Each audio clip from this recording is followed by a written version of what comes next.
the Daytona International Speedway, the Busch Clash, Olympic Winterfest, countdown to Albertville. From the network of the 1992 Olympic Winter Games, next, CBS Sports presents NCAA basketball.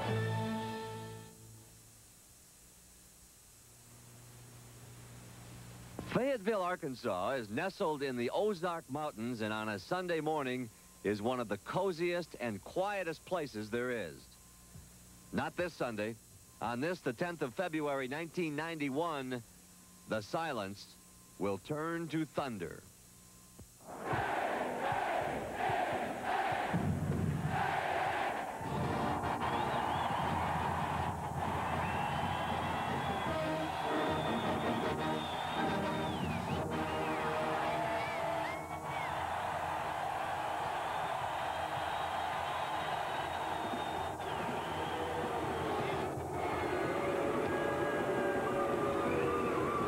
Welcome to Barnhill Arena in quiet little Fayetteville, Arkansas, which today is hosting the big game.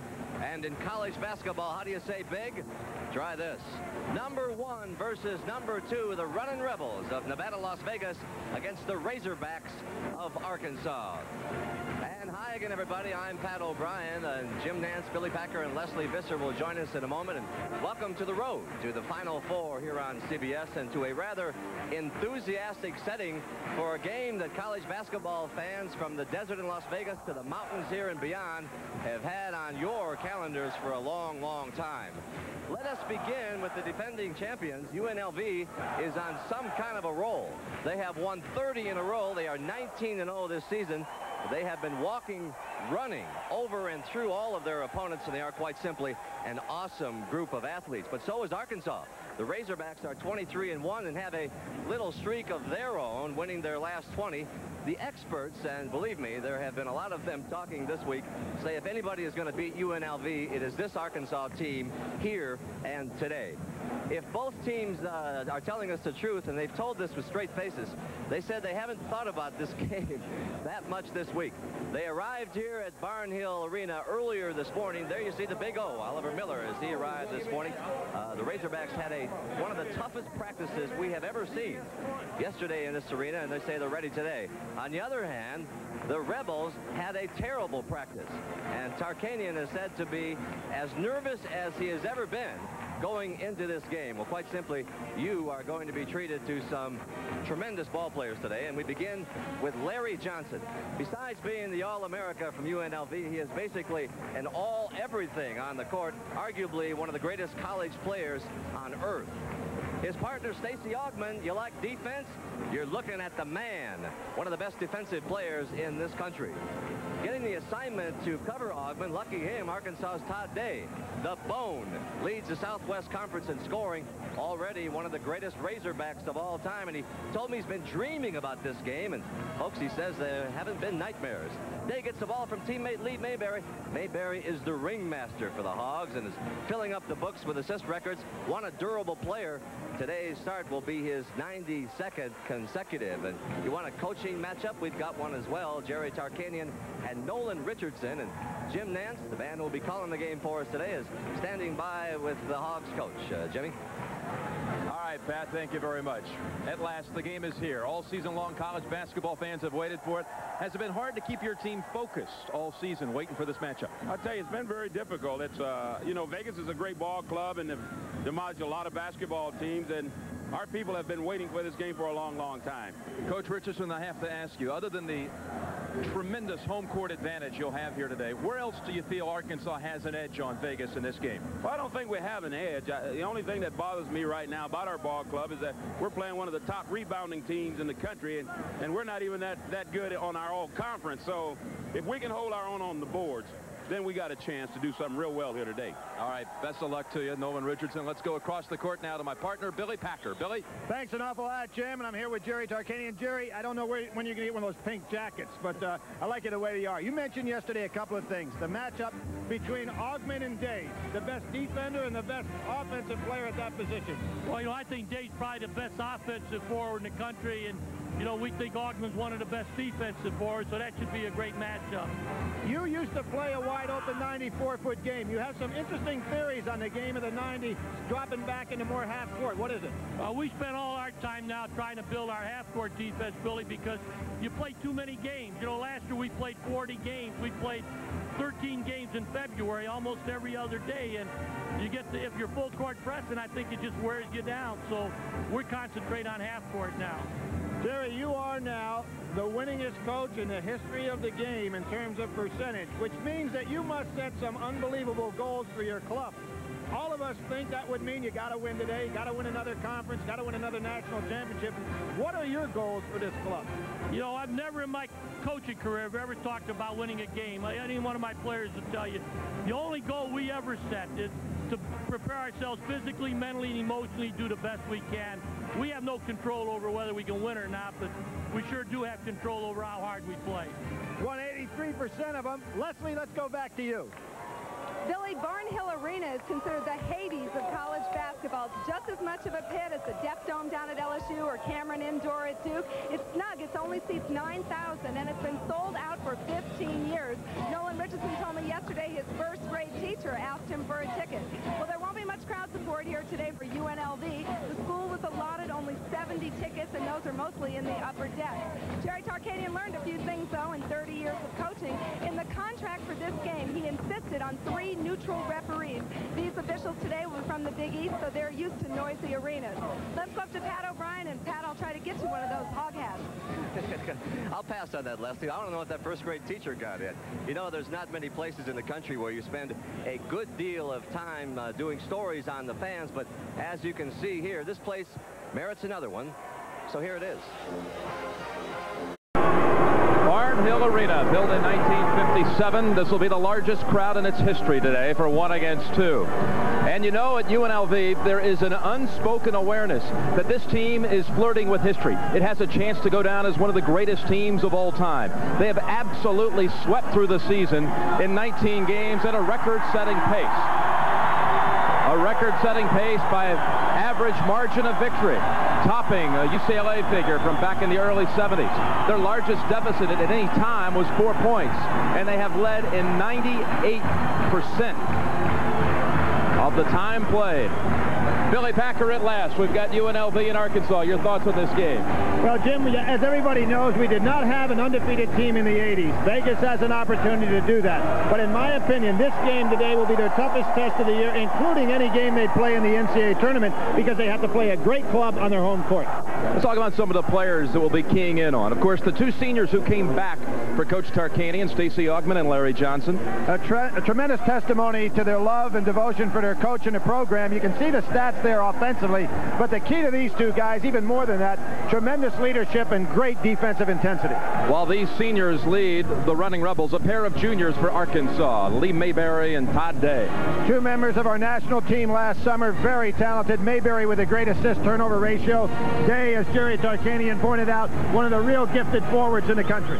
Well, Florida State has played both of these teams, so we asked Pat Kennedy, the coach of the Seminoles, to give us a scouting report for UNLV in Arkansas. There's going to be some key differences in the game. I think that the Barnhill Arena will give Arkansas about 8 or 10 points as the game continues on. That helter-skelter type defense gets the crowd into it, and it's a great place to play.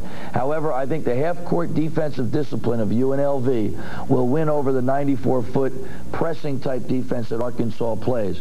Every game is won with defense in the backboards. I think UNLV will control the backboards and beat them inside ultimately as the game progresses. All right, Billy, let's go through your game analysis. The Packer points, starting out with Mayday. Well, Mayday, we're talking about Todd Day, who is a prolific scorer, and he has been great in big games. He's got to do it today as well, but he's being guarded by Stacey Augman. Could be tough. Alive at 2 for 5. What I'm talking about there is Anderson Hunt from the outside and Greg Anthony. When they shoot better than 2 for 5 from the outside, it extends the defense, makes Vegas impossible to beat. Explain for us KO versus 10 to give. Well, Oliver Miller cannot afford to be in foul trouble because Vegas has 10 fouls to give at that position. It'll be tough for them if Miller's in trouble. And the Razor's edge. Well, as Pat Kennedy said, they have an edge in home court advantage, particularly if they get behind.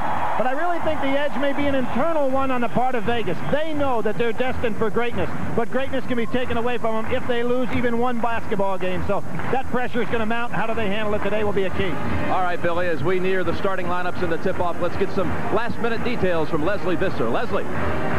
Jim, as you know, it's a short list of undefeated teams in the history of college basketball. There are 7 of them. UNLV would like to become the 8th. This should be their toughest test all year until the tournament. As you've noted, they haven't been pushed for 40 minutes. They haven't even had to make a free throw that counted all year. Well, today what they want to do is extend Arkansas 22, 23 feet, force them to attack the basket. On another note, UNLV was one of the first schools this year to honor the troops in the Gulf by wearing a flag patch on their uniform. Today, they'll add another patch to honor the pilots, the Air Force pilots, of the stealth bombers who are based in Las Vegas. It'll be a patch on their hip. We'll be seeing it today. By the way, this game will be tape delayed and shown to the troops in the Gulf 6 hours later. Let's go up to Pat O'Brien. All right, Leslie, thank you. Won't be long now. We're going to introduce the players when we come back. You're watching the Road to the Final Four here on CBS.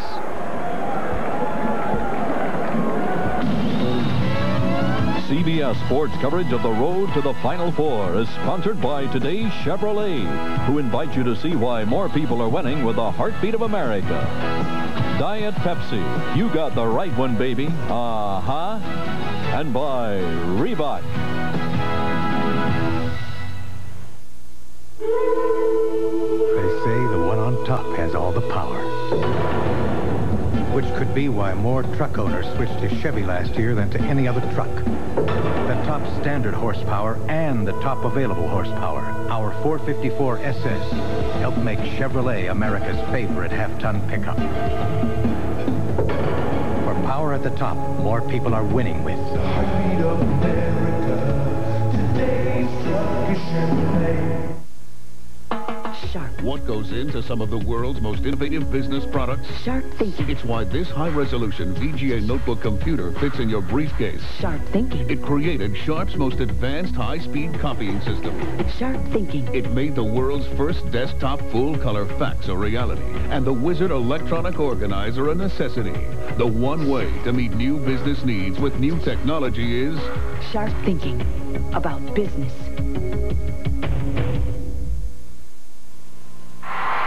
When UNLV won the national championship, we knew they were a great team, but did we expect this much greatness? Now, after winning 30 in a row, they're saying to everybody else, catch us if you can. Here they come again. Catch us if you can. Time to get a move on. We were young with all of our might. Catch us if you can. Catch us if you can. Catch us if you can. Catch us if you can. Now we gotta run. No more time for fun. When we're getting angry, we were young with all of our might. Catch us if you can. Catch us if you can. Catch us if you can. Catch us if you can. And today, one of these teams will be caught. You know, somehow it seems that a public address system in this building would never be heard, but let's find out as we hear the player introductions, and here's your PA announcer, Mr. John George. Good morning, ladies and gentlemen, and welcome to today's game between the University of Nevada, Las Vegas Running Rebels and the Arkansas Razorbacks. Now let's meet the starting lineups for both teams. For UNLV, at forward, a 6'7" senior from Dallas, Texas, number 4, Larry Johnson. At forward, a 6'8" senior from Pasadena, California, number 32, Stacy Augman. At center, a 6'9" senior from Anteo Island, North Carolina, number 44, George Ackles. Guard, a 6'1" junior from Detroit, Michigan, number 12, Anderson Hunt. And at guard, a 6'2 senior from Las Vegas, Nevada, number 50, Greg Anthony. And the coach of the Runnin' Rebels in his 18th year, Jerry Tarkanian.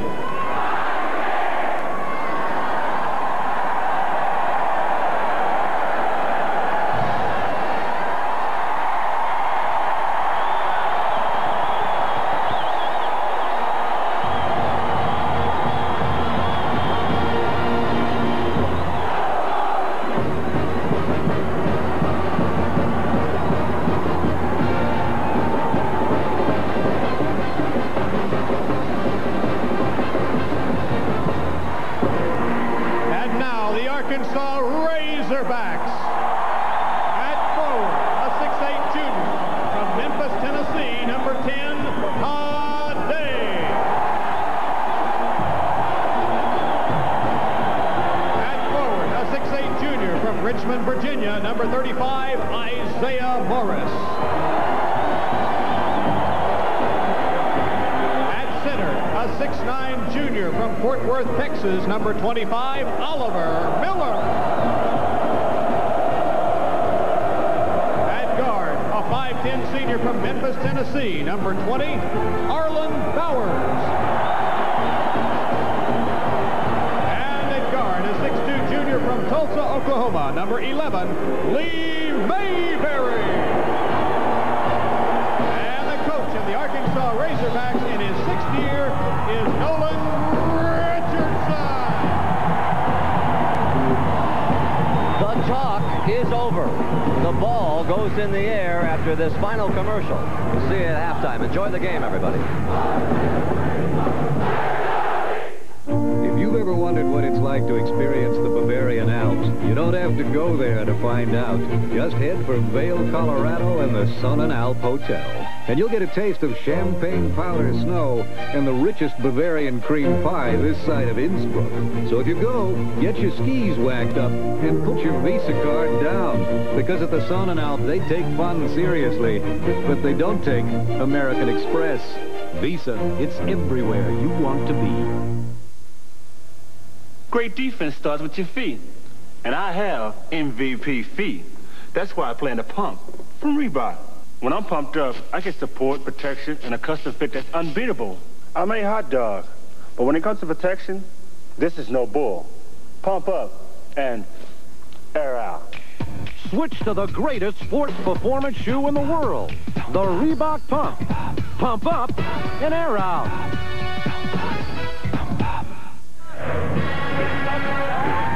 Well, two teams on the same track. The two longest win streaks in college basketball, 30 in a row for UNLV, 20 straight. That's the second longest by Arkansas, and about to collide now. And Billy, a big East officiating crew today. Very critical to this game, Jim, because of the intensity level of the defense. Full court for Arkansas, that half-court pressure defense for Vegas. Both coaches, I'm sure, are going to watch the first couple minutes of this game and dictate just how much contact they can put on the defensive end of the court. But great officials that have brought in for this ball game. George Ackles will jump for UNLV. Isaiah Morris for the Razorbacks.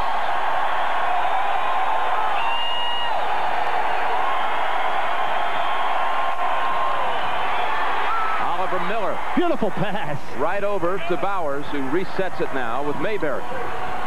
Mayberry takes the jumper. Rebound by Augman. He had Miller wide open, uncovered underneath the basket.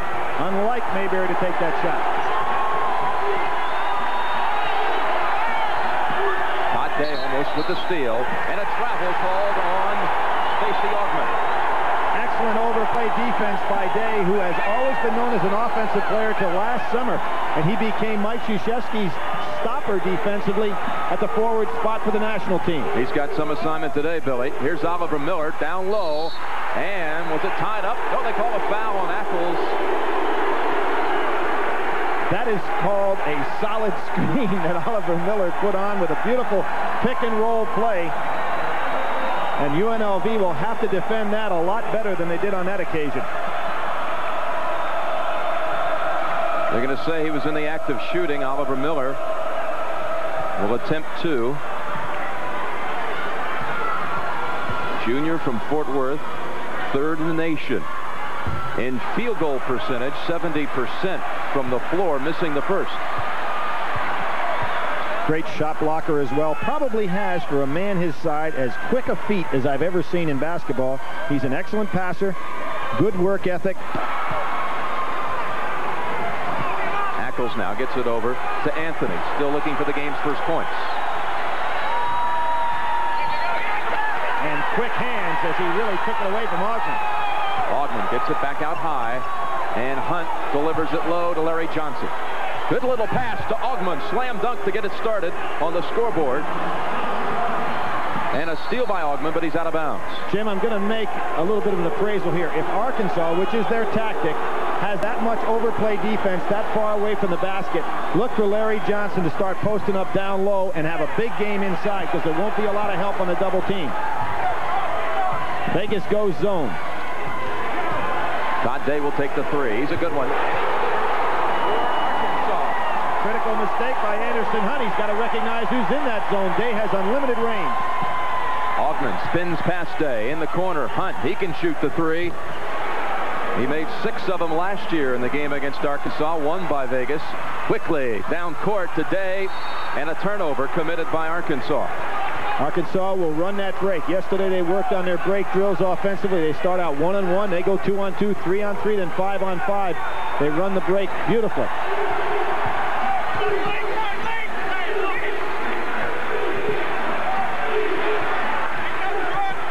You see how far out they're picking up UNLV. Anthony misses the three. Mayberry gets the free ball. On a wing to Morris. Surprising he shot that ball straight in. They used the technique to shoot that ball off the boards in practice time and time again.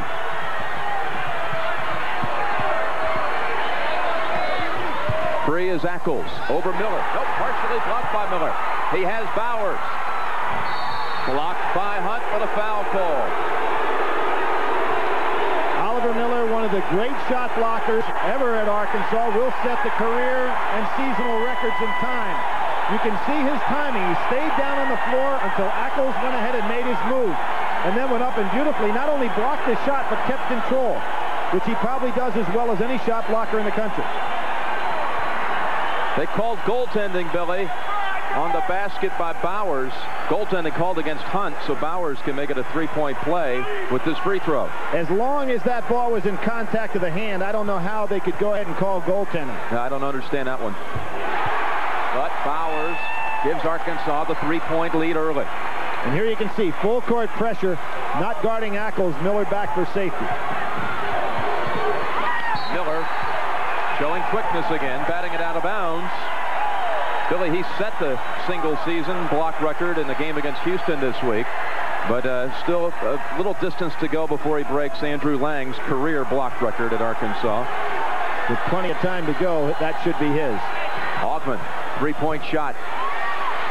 Good blocking out by Mayberry. And Day picks up the rebound, swinging it back over to Mayberry. Drive in the lane and dishing to Miller. Loose ball picked up by Johnson.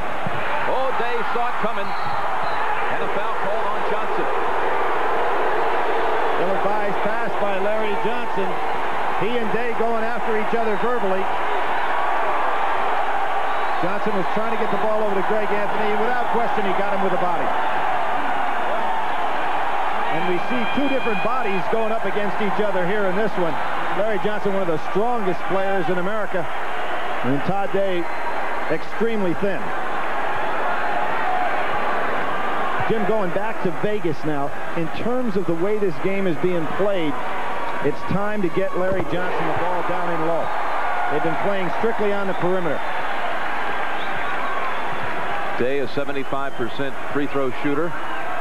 Top scorer on the team, 22 a game. He now has 5, and it's a 5-point Arkansas lead.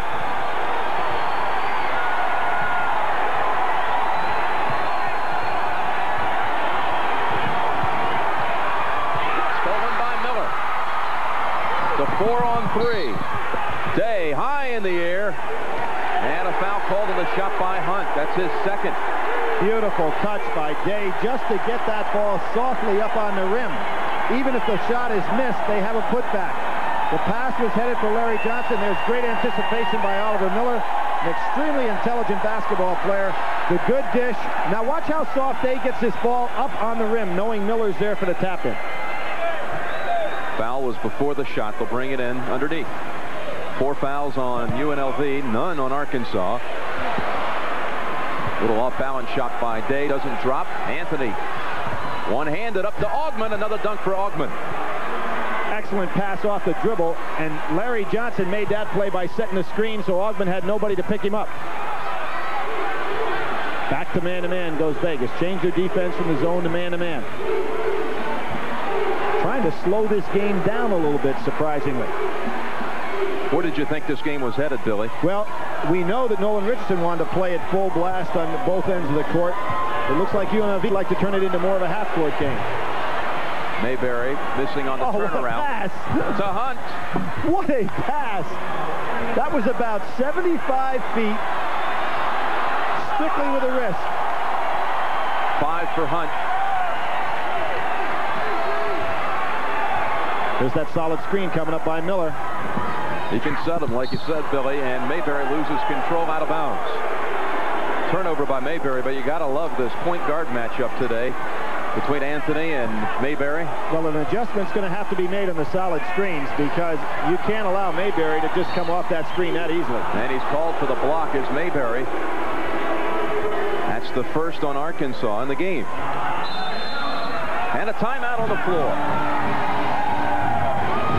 Number 1, trailing by 1 in the game's first 4 minutes. You got the right one, baby. Yeah. These days, as soon as you get a hit song, everybody thinks they can sing it better. You got the right one, baby. Ah! Oh! You got the right one, baby. You got the right thing. You got the right one.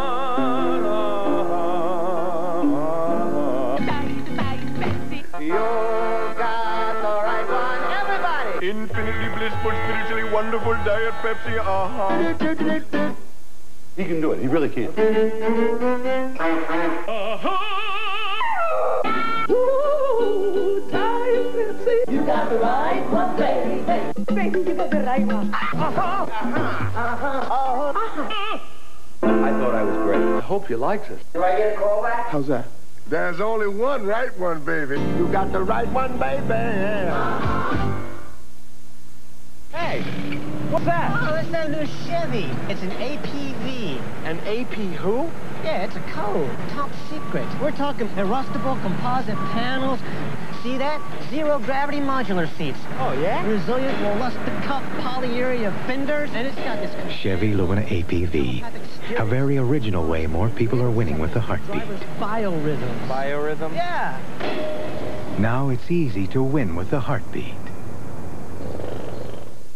What in the world is 60 Minutes doing in a 900-year-old mansion? Eavesdropping. Eavesdropping on the people who eavesdrop on Saddam Hussein. Tonight on CBS.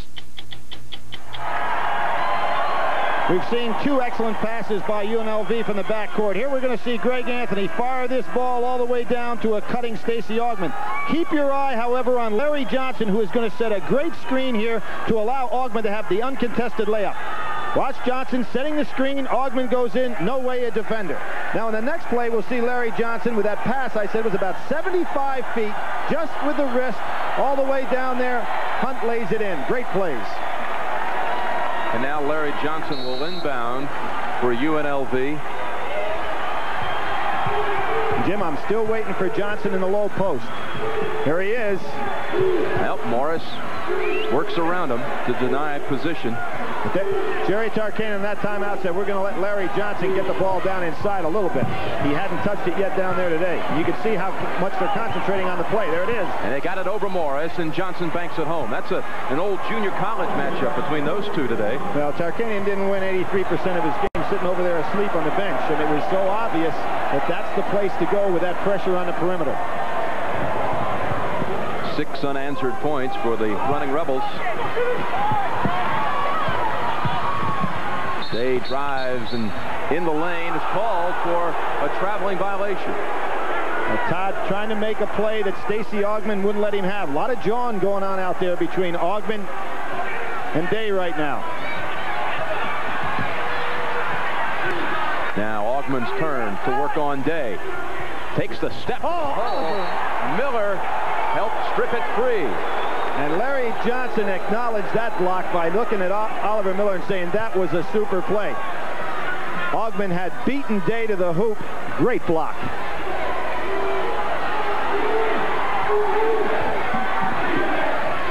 Dave almost, yes, forces the steal. Arlen Bowers has it, and he'll go ahead and lay it in.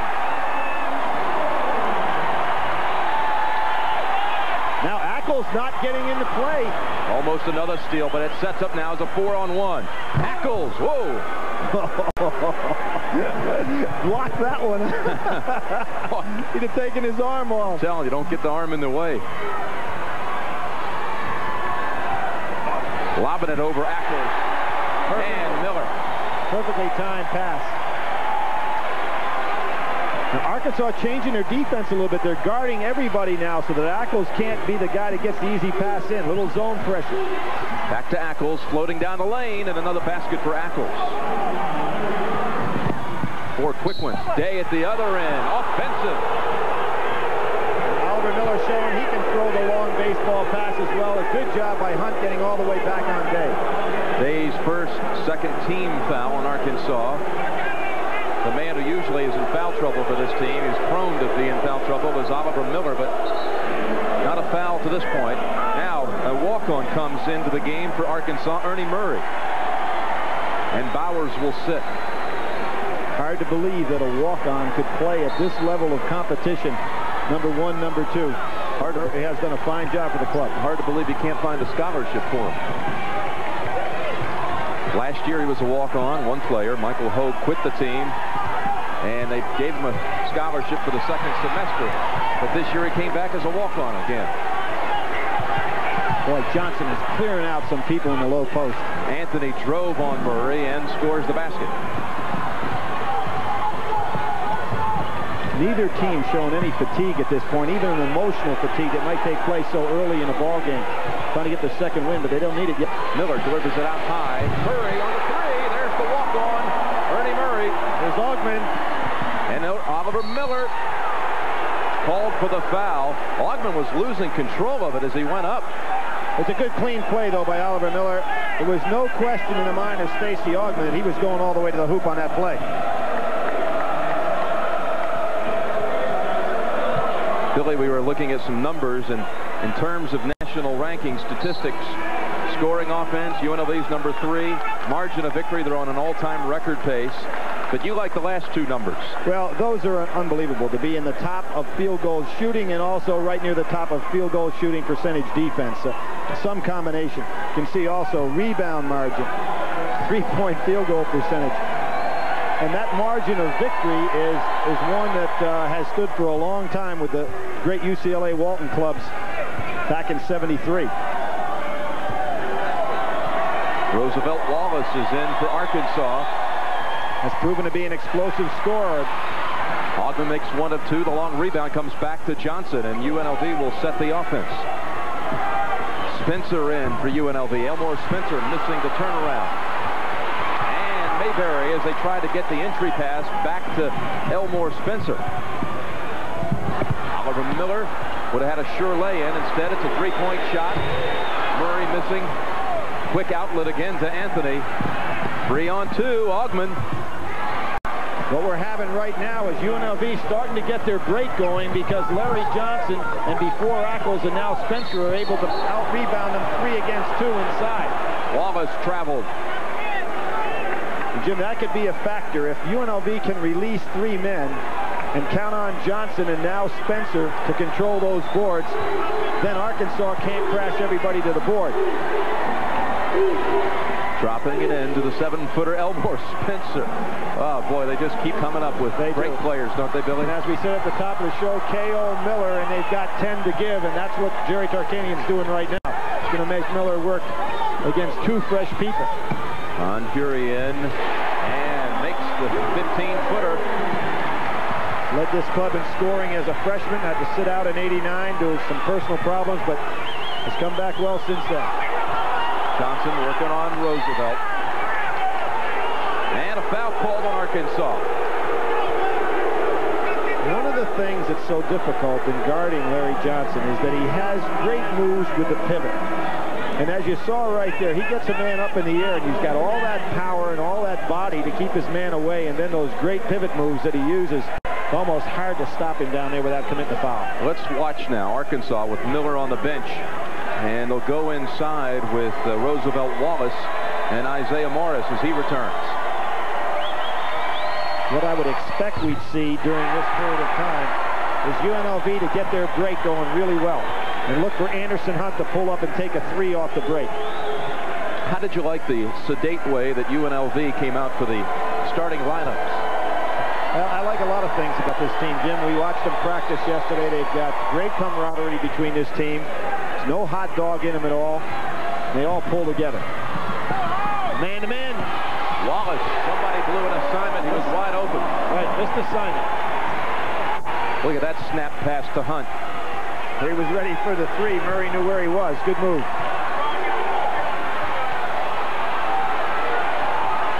Hoffman back out to Anthony. Good save.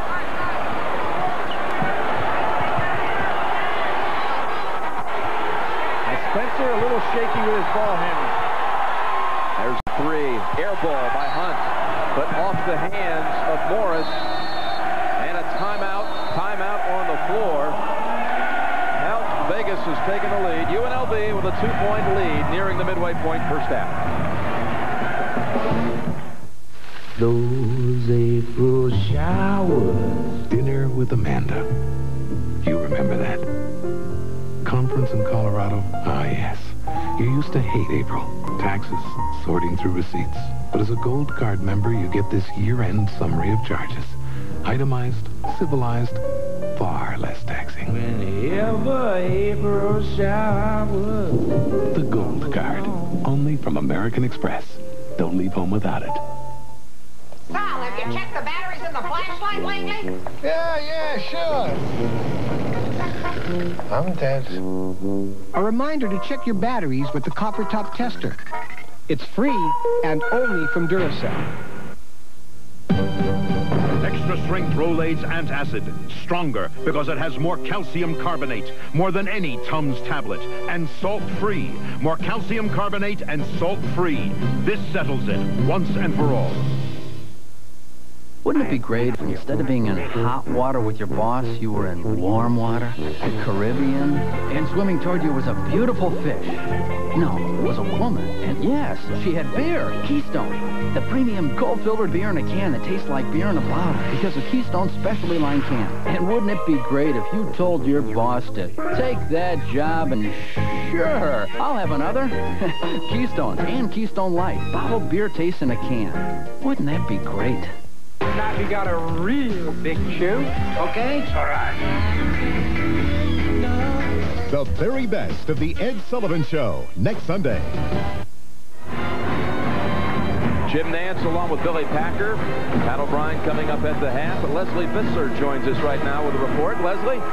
Jim, in the last time out, Jerry Tarkanian told his team to tell him if anyone gets tired not to rush their shots and for the centers to look for the high-low. On the opposite end, Nolan Richardson told his team they've got to stop the fast break. We'll look for it, Jim. All right, Leslie. Both teams shooting over 60%. The biggest difference in the statistical categories would be rebounding, where Vegas holds a 9-3 edge. And that's been a real shortcoming for Arkansas, Billy, is rebounding. It has, Jim. You don't see the #2 team in the nation very often being a team that on the year is being out-rebounded.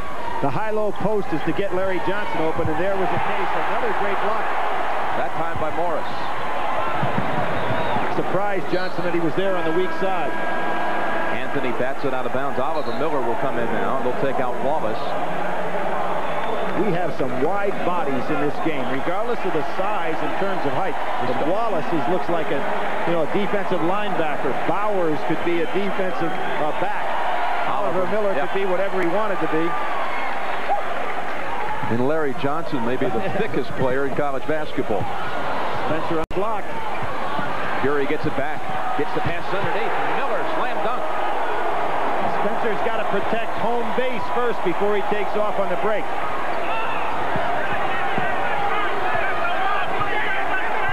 Game is tied.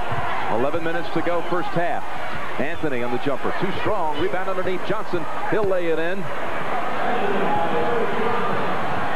He's the top scorer for the Runnin' Rebels. 23 a game. Quickly at the other end. A steal by Spencer.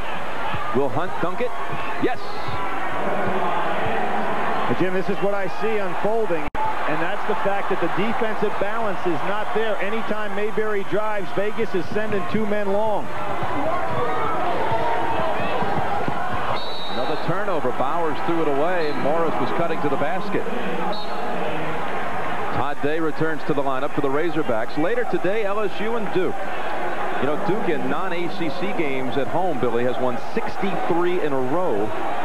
As they'll challenge Shaquille O'Neal, and then same-day coverage of the Busch Clash and an Olympic Winterfest. Big lineup for you this afternoon on CBS Sports. Stay with us. Of course, Shaquille O'Neal doesn't play very well on the road. Only had 38 points and 17 rebounds on the road against Georgia the other day. Not well at all. No. Straight, hard-nosed man-to-man. Illegal screen by Spencer. Got away with it. Hoffman throws it away. 6th turnover on the Runnin' Rebels. I'm really shocked at the fact that Vegas cannot get the ball to Larry Johnson in the low post. Right now he's being guarded by Rod Hury, who has no chance to handle him down low.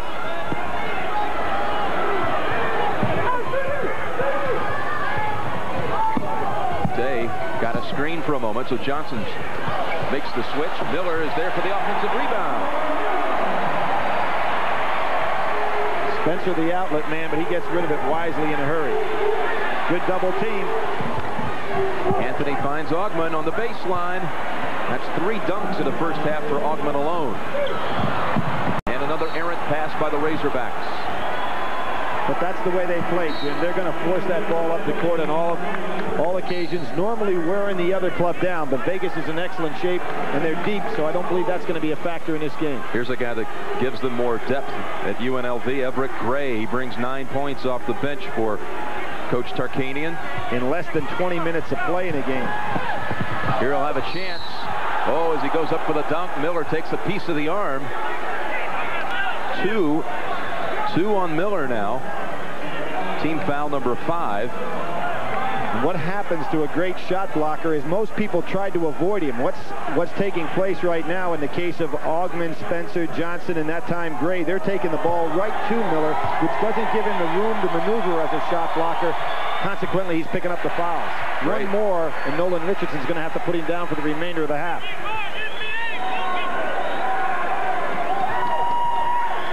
Here's another basketball player with a baseball background. He was a 3rd-round pick of the Astros in '87 was Everett Gray. Makes 1 of 2.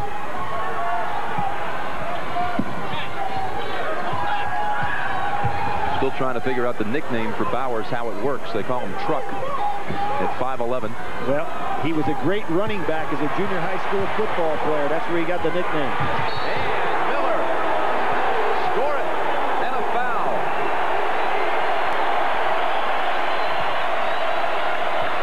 Foul called on Gray. Watch Miller go up aggressively. Again, the good pick and roll move. Curie doing a nice job because Spencer had to come over to help out. And the key to that, again, is that Vegas has had him a hard time with the pick and roll maneuvers. Perfect timing. Spencer had to commit.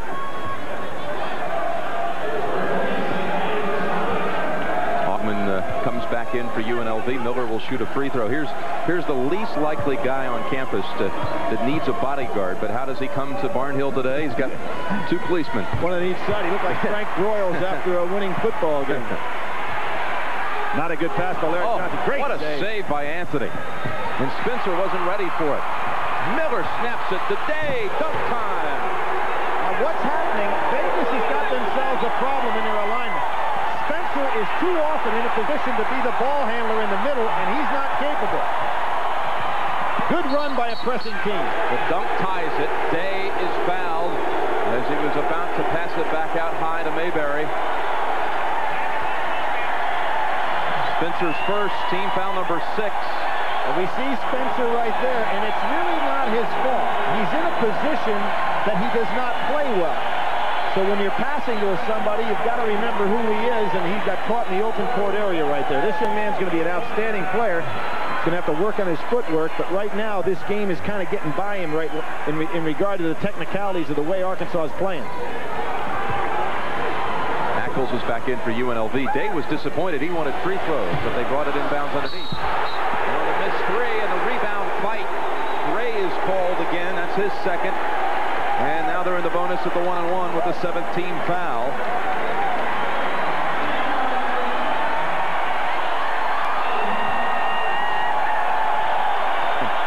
Jim, what happened right there is that Gray has to understand as a weak side rebounder, he's got to block out first before going for the ball. He just released to the ball, allowed Hury to come right over his side. Hury had a streak of 22 straight from the foul line this year. The best free throw shooter on the club. This is the man who really opened up the floodgates in the recruiting area of Memphis for the Razorbacks. He was Nolan Richardson's first big-time recruit here. Mr. Basketball in Tennessee. Hogman coming in from the wing. Oh, he missed the lay-in. Too strong, but underneath on the follow, Gray is fouled. Hogman really put a move on Oliver Miller. The problem that time, he had 4 hands on the ball. Unfortunately for Vegas, they were all their own. First on Hury.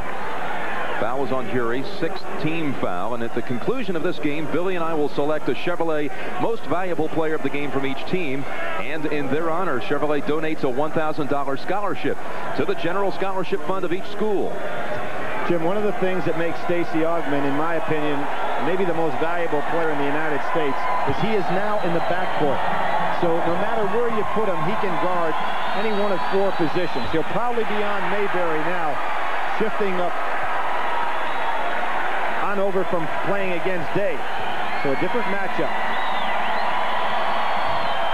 Missing them both. 1 of 4 from the line for Gray. There is Stacey Augmon on Mayberry. That's turnover. Walking on Todd Day as he was going up for the 3. He saw Ackles in his face. Well, George Ackles can move out, just as David Butler did last year, move out on the perimeter and really guard somebody. Anderson Hunt, who was the most valuable player at the Final Four, he is back in. Gray sits. Hunt, to me, is always the forgotten guy on this team. MVP of the Final Four, was the MVP of the matchup against Arkansas last year when he had 28 against them. Greg Anthony wide open here. They got it over to him.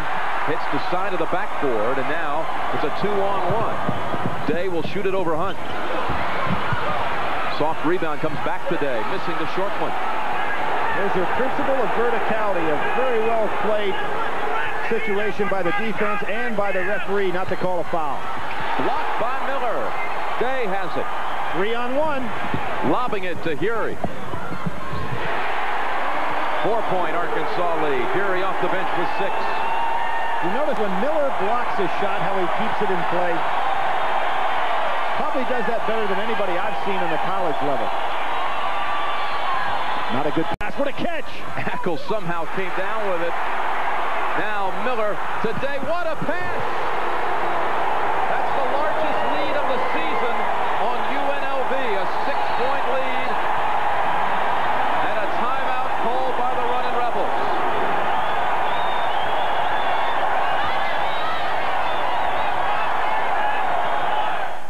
Daytona 500 sponsored by STP next Sunday.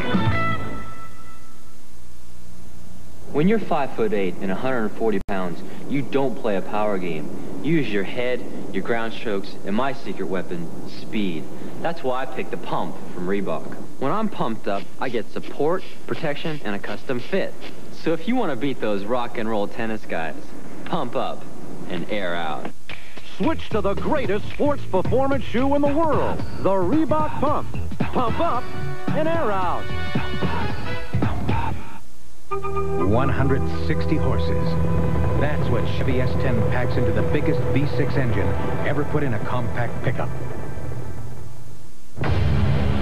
Enough power to help switch more truck owners to Chevy last year than to any other truck. The move to Chevy is becoming a stampede. More people are winning with the heartbeat of America. Now it's easy to win with the heartbeat. Listen to this. I make long-distance calls from payphones all the time. If I don't hear AT&T, I hang up. I dial 10-ATT-0. Then I hear bong, AT&T, and I know who I'm dealing with. When you make a long-distance call and you don't hear AT&T after the hang up, dial 10-ATT-0, then the area code and number. You get the AT&T service you want and prices you expect. You just gotta listen. AT&T. Barnhill Arena in Fayetteville going crazy as UNLV trails by 6. That's the largest deficit of the season for the Runnin' Rebels. Arkansas has scored 11 unanswered points. Field goal percentage over 60% for Arkansas. And Oliver Miller, 9 points, 3 blocks, and 3 rebounds, and a great assist leading into that timeout as he snapped it all the way down court to Todd Day. Well, Jim, we've seen Billy Tubbs' clubs at Oklahoma throw the baseball pass as well as anybody as a team, but we're seeing out here a great example of baseball passes, length of court by Larry Johnson and Oliver Miller.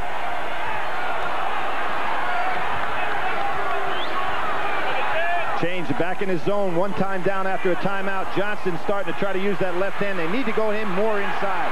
Loose ball comes to Mayberry. Into the corner to Bowers. Here comes Day. Nobody's got him. Floating free for a 3. There it is. Too strong. Rebound by Johnson. And a 3-on-2. Augman. Boy, he altered that shot in the air. Now, what's happening, as you can see, anytime Johnson and Eccles can control the boards, they're sending 3 out on the break. Arkansas only has 2 back. Vegas goes zone. These teams mirror each other an awful lot in what they try to do in practice and in their defensive structure in the game. Bowers, 3-point shot. Curie coming in for the rebound, crashing, but no rebound. It comes to Johnson. Another outlet to Augman. In the corner is Hunt for a 3. In and out. And Bowers almost had it. Eccles. Oh, what a push move. Yep. Todd Day can't believe it. Well, Bowers did push Stacey Augman. There was no question about it.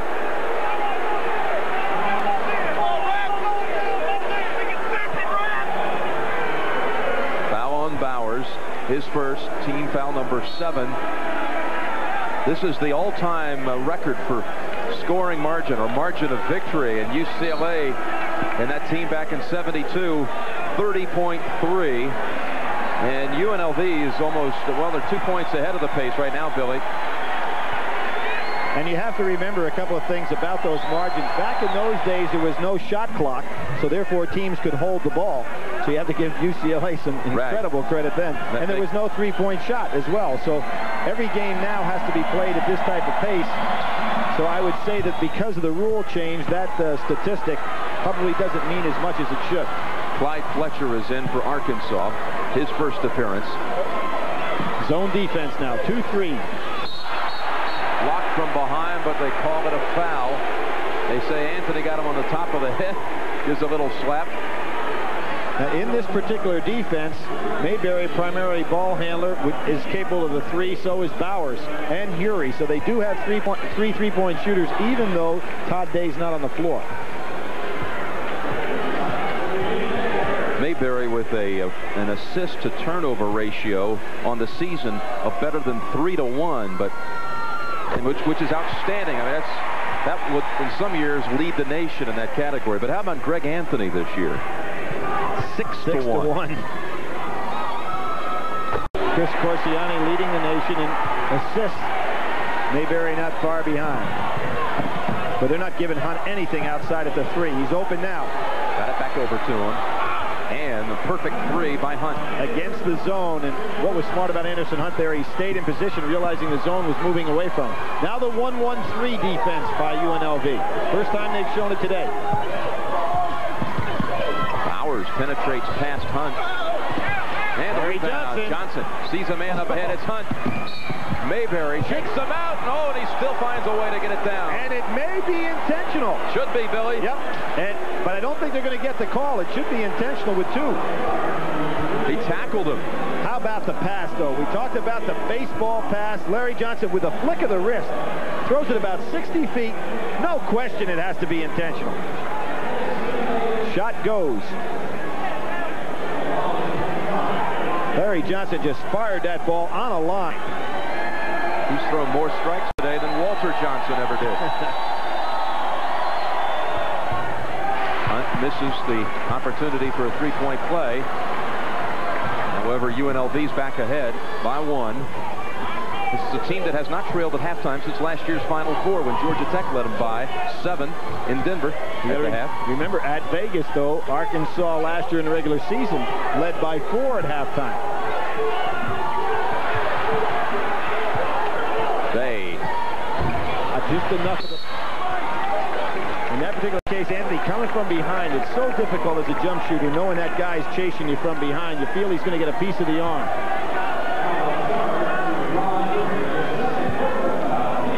Foul called on Curie. Well, Leslie Visser talked about it in the pregame show, and on the pants of the UNLV players, they're wearing an extra patch, a patch to commemorate their friends from the Nellis Air Force Base in Las Vegas. That's the base where the stealth bomber comes out of. Now, the way Larry Johnson hesitates, and you're going to get a free shot out of this, and I'll explain to you why. Larry Johnson has a double motion here on the foul shot, and what happens, Day started to move in the lane as Johnson put his first move on. Now watch, here goes the first move, then he has the second move, and Day went in on the first move, giving Larry Johnson another opportunity on that 1-and-1. Johnson's got a big smile on his face. He's just laughing about that hitch move he has. It's like an old Harlem Globetrotter play. Remember when you used to throw it at the basket and then still hold it in the hand? Everybody went in the lane. There it is. They're in the lane again. Didn't call it that time, Billy. Augman chases it down for the rebound. Anthony going to Augman. Johnson. Let's see. They called him for it. Traveling on Larry Johnson. Larry Johnson needs a little bit more room in there to operate, because when Oliver Miller was in the game, he had to alter his shot, and that time, a very good job by Wallace. UNLV stays in the zone. Day is calling for the alley-oop, but Murray takes the 3 and makes it his second of the game. Hunts out for the 3-point shot.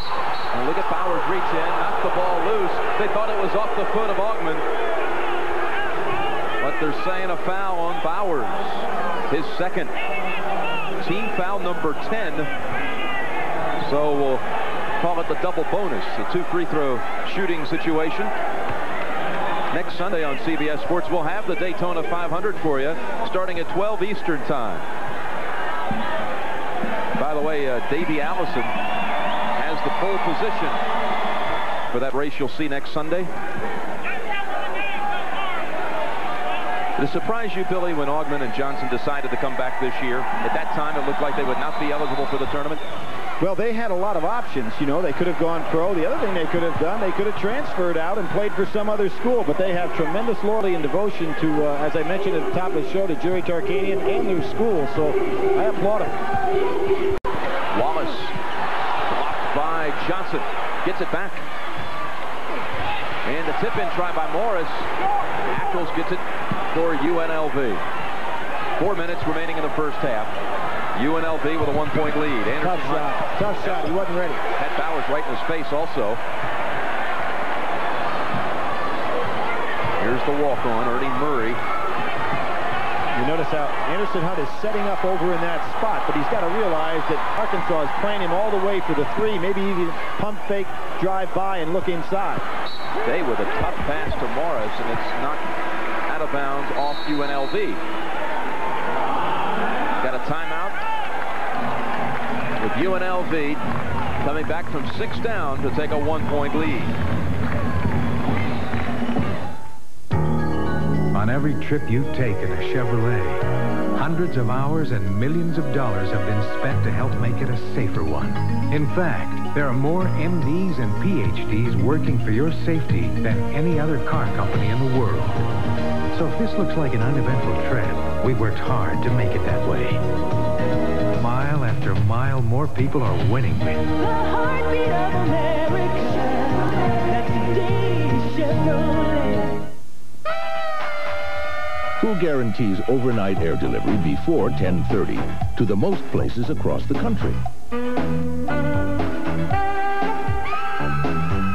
Who did you think? Before they could walk, they wanted to dance. Before they could talk, they wanted to sing. But they needed a lot of heart and desire before they could get to Broadway and make it on a chorus line. Now this Broadway legend is back and on tour. But if you want tickets, get to the box office early and get out your Visa card. Because this show won't be in town long, and it won't take American Express. Visa, it's everywhere you want to be.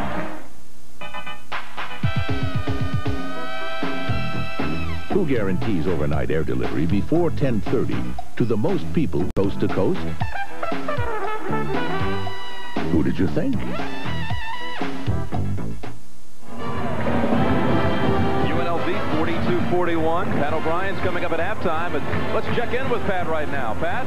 All right, Jim, thank you. I've been studying the last few huddles for Arkansas, and the theme has been attack the ball, stop those long UNLV passes, and that's what we're going to try to do all afternoon. Coach Richardson said, you guys got any breath in you left? And they feel that everybody's in pretty good shape. I just talked to Big O, and I said, you tired? He said, no way. Back to you guys. Now, they've been talking about this game since the turn of the new year, and it's been very difficult for Arkansas to stay focused on its Southwest Conference game, very nearly losing to Houston on Thursday night. Coming back to win that game in the late going. Day has himself placed all the way over the deep corner for his jump shot. Good job by Ackles to come all the way out from underneath and made the switch with Larry Johnson in zone. Bowers in the corner to Murray. One on the shot clock. Morris not in time. No basket. Did not get it off in time. The shot clock expired. Take away the go-ahead basket. Murray applying pressure on Greg Anthony. These teams really match up well, don't they? Great guard play, about the same size, position. So similar. Bowers out there. Hunt hasn't had anybody guard him like this all year. Anthony gets the free basketball. Murray released early. He was looking for the snowbird basket at the other end.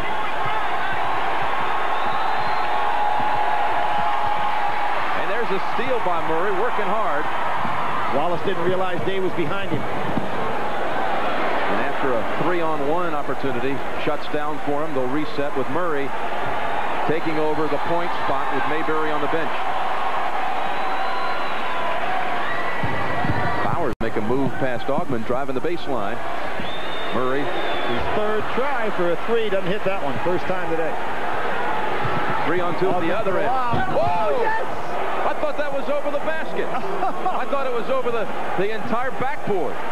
He went up a good, what are we going to say, Jim? 18 inches easy above the rim. Easy 18. And how about the fear of coming down? 4 dunks for Augman in the first half. Zone has taken a little of the tempo away from Arkansas here, and now Day couldn't have any luck on one side of the court and went to the other. Oh, Wallace takes him out. That's got to be intentional.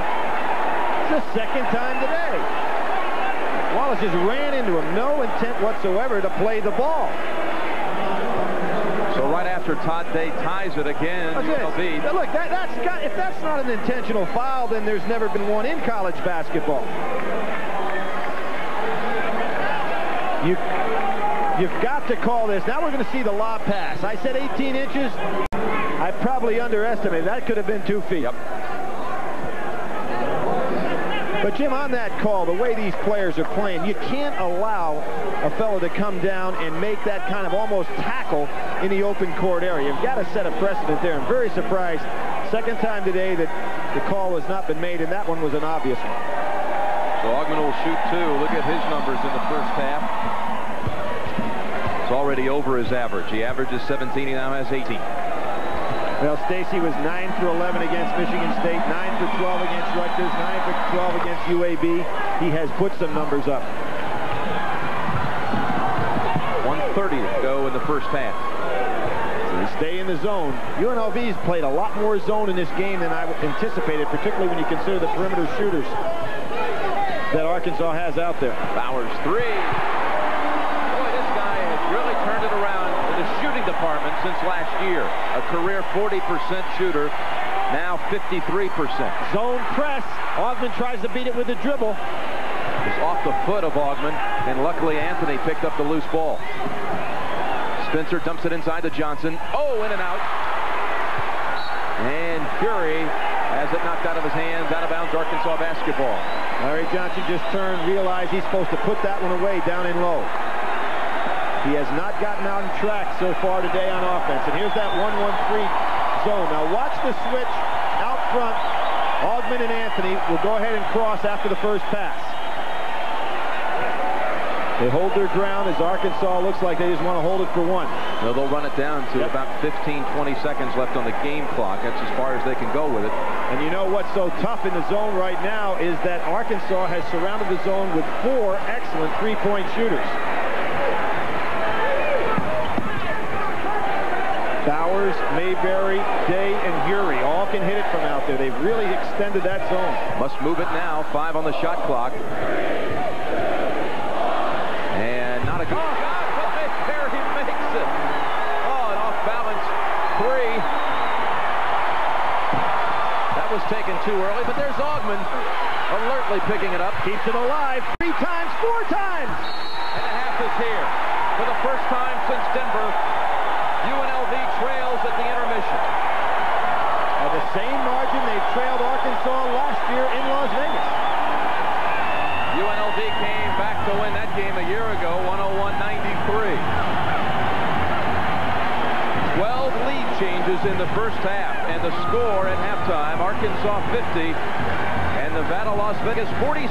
Pat O'Brien will be back with the Prudential at the half and a Gulf War update from CBS News after this message and a word from your local station.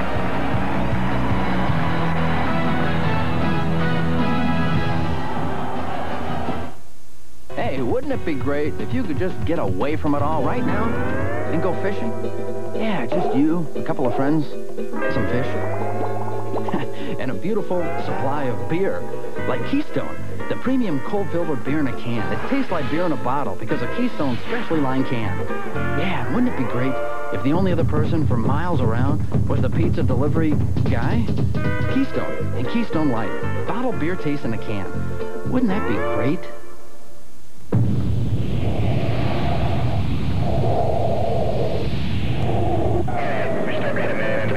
To protect the lives of firefighters, DuPont developed a remarkable fire-resistant fiber for their clothing called Nomex. But perhaps even more remarkable is how it protects those who never even wear it. At DuPont, we make the things that make a difference.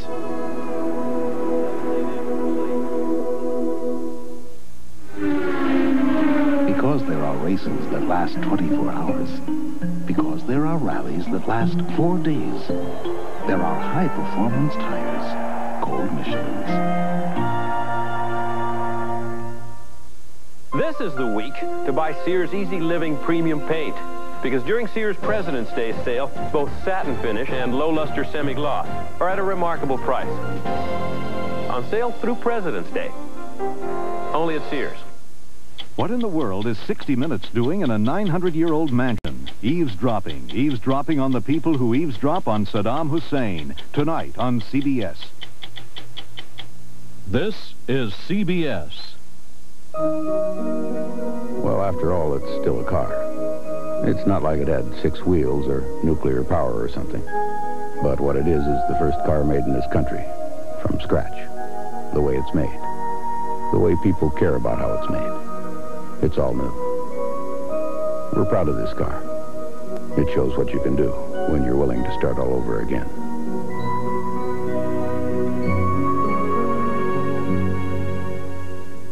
The tradition of dining at Binion's Horseshoe. Great service, great food, great prices. Like our $2 steak and our $2 breakfast, the best in Las Vegas. Or Italian cuisine with pizzazz at Benito's. And Binion's famous steaks, of course. Then for that special evening, elegant cuisine and a spectacular view, the Sky Room, the special dining tradition of Binion's Horseshoe, where value, service, and good taste are served with every meal. The devastating effects of the 5th year of drought, tonight at 6:30.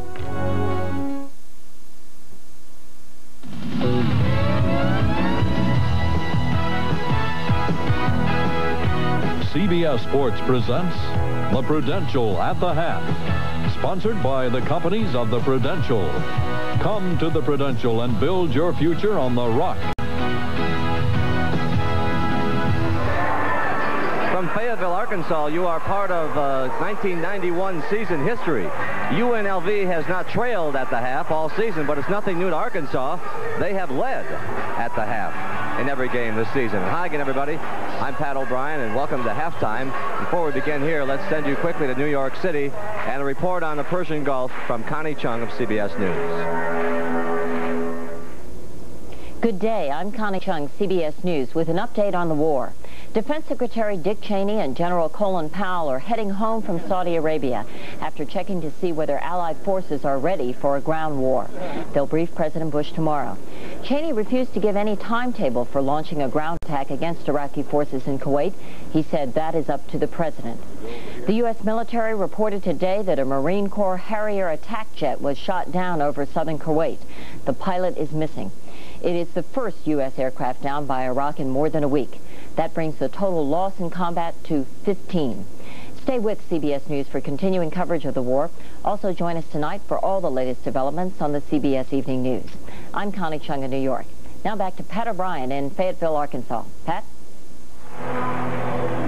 Thank you, Connie. Back here in Fayetteville, we'll check in the locker rooms and have the NCAA newsreel. All the news that we could find to stuff in there for you as At the Half continues from Fayetteville. We'll see you in a minute.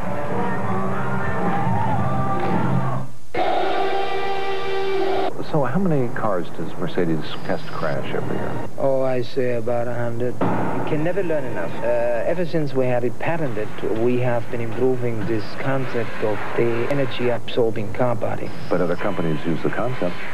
We have never enforced the patent. So Mercedes gave away a basic safety advance for free? There are some things in life that are too important not to share. A spatula. Edith, my battery is dead. Will you make me a copy? I'll pay you. A reminder to check your batteries with the copper top tester. It's free and only from Duracell. Extra strength Rolaids antacid. Stronger because it has more calcium carbonate, more than any Tums tablet. And salt-free. More calcium carbonate and salt-free. This settles it once and for all. I couldn't raise the money to save the orphanage. I guess I'm a failure.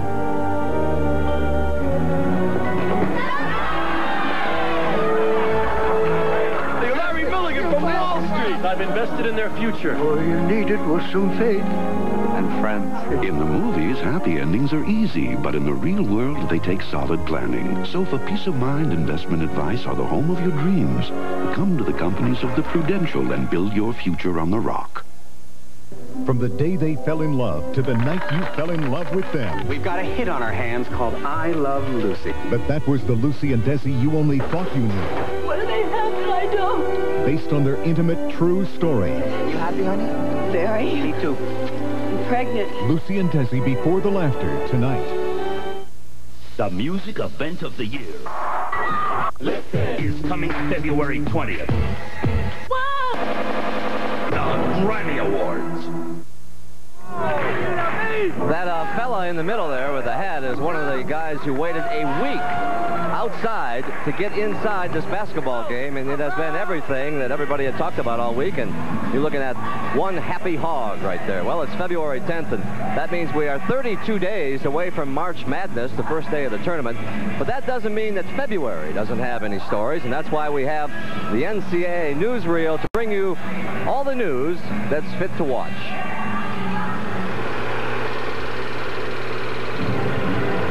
Well, our equipment may be a little outmoded, but it's good enough to bring you this version of the NCAA newsreel, and we begin with admirers of Joey Meyer, if they could spot him. Do you know me? This may seem puzzling, but you know me by sight. Do you know this guy? Sure you do. He's DePaul coach Joey Meyer. And the question becomes, if you saw him on the street, could you spot him? Well, to help you out, there he is, a nice-looking guy who, to be honest, blends in with the crowd. And that's the whole point here. You see, Joey rides the train every day, and what he's become is a human marketing idea. If you recognize Joey, he recognizes you with a couple of tickets, and so you can imagine. Certainly am. Do it. Can I get your autograph? Sure can. Paul tickets? He spotted Joey Meyer. He's one of the lucky ones. You're welcome. Found Joey Meyer. I've been looking all over for him. I found him today. There's only one problem. I'm on the wrong train. I'm going to Oak Park, heading to Ravenswood or somewhere. I'm lost. And if you don't get lost, you're going to the game. Hi, I spotted Joey Meyer. Yeah, need a ticket. All right. That's good for 2 seats.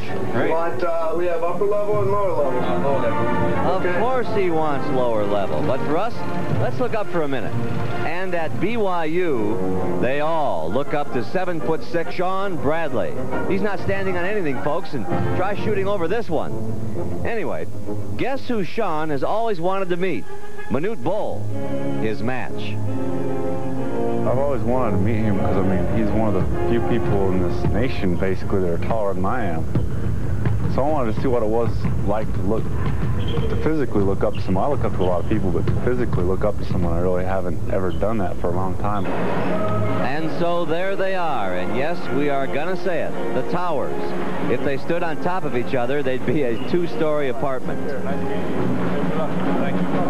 Our next subject is about a coach who can't eke out a few minutes for a haircut. He is Arizona State's Bill Frieder, whose hair is, well, during game time, kind of a statement. Billy, tell me you said you don't have time to get your hair cut during the season. Well, look, get the same style that Tarkanian and I have, and you don't have to worry about it. Yeah, but Bill has hair, so what to do? Well, he got his due done at a press briefing.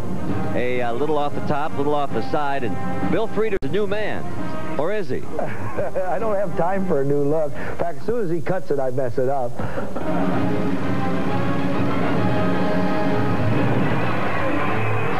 That's the hair-raising story of Bill Frieder. Back to today's ball game, and what a game it is. And let's see what's going on down at the locker rooms. And we begin with Billy Packer, who's with the UNLV Rebels. Billy? Thanks an awful lot, Pat. The talk coming out of this particular locker room is the fact that they've got to get back to hard-nosed, man-to-man defense. The way Arkansas has been surrounding the zone, and with so many outstanding perimeter shooters, Tark feels he's got to go back to his patented man-to-man. They also have got to figure out a way to get the ball to Larry Johnson down and low, make Oliver Miller work even harder. They think they can win this ball game, but it is going to be tough, as they knew from the outset. Now over to you, Leslie. Billy, over here, it's a little bit of hoop heaven. The Razorback coaches are thrilled to have a 4-point lead on the defending national champion. They're pleased with a couple of things. They're pleased that they haven't done a very good job on Stacey Ogden, and that's one thing they want to work on. But they are pleased with their transition game. They're happy that they've been able to hold Larry Johnson to only 6 points. What they want in the second half is for Day to get in front of Ogden, not allowing those easy baskets, too many fast break baskets. They're also happy that of all the starters, none of them has more than 2 fouls. We'll see how it goes in the second half. Up to you. Indeed, Leslie. Thank you. That's it for us. I'm Pat O'Brien. Thank you for joining us on the Prudential at the Half. Need I say, enjoy the second half here on CBS after a commercial. And a word from your local stations.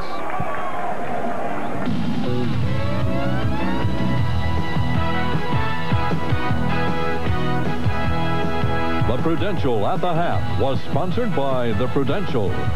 Come to the companies of the Prudential and build your future on the rock.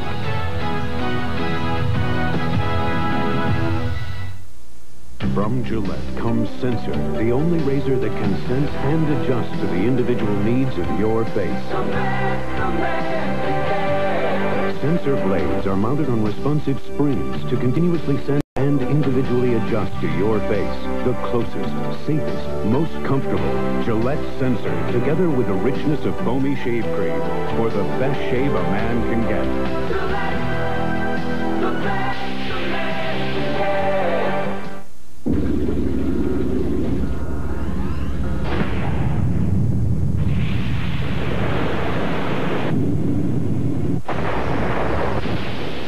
fight the corrosive effects of salt and water. Every Lexus features airbag terminals plated in gold. Of course, we might have used a less expensive material, but it wasn't money we were interested in saving. Something's coming. What is it? With an appetite for living things. Daddy, please don't go out there. Lisa Hartman, A. Martinez, Not of This World, Tuesday. This is CBS.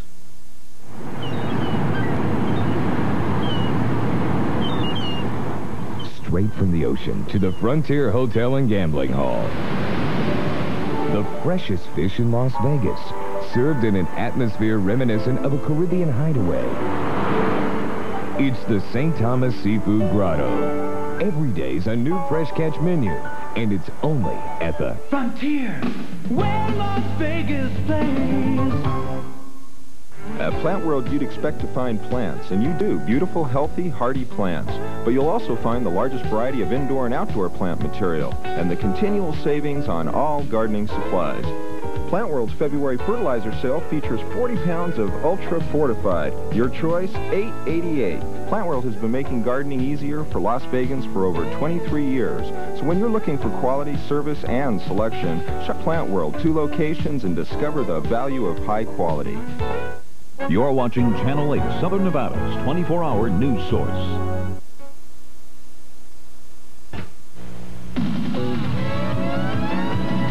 CBS Sports coverage of the road to the Final Four is sponsored by Lexus Automobiles, the result of a relentless pursuit of perfection. Delta Airlines, we love to fly, and it shows. And by Bud Light, everything else is just a light. Look at Old Main, the oldest building on the campus here at the University of Arkansas.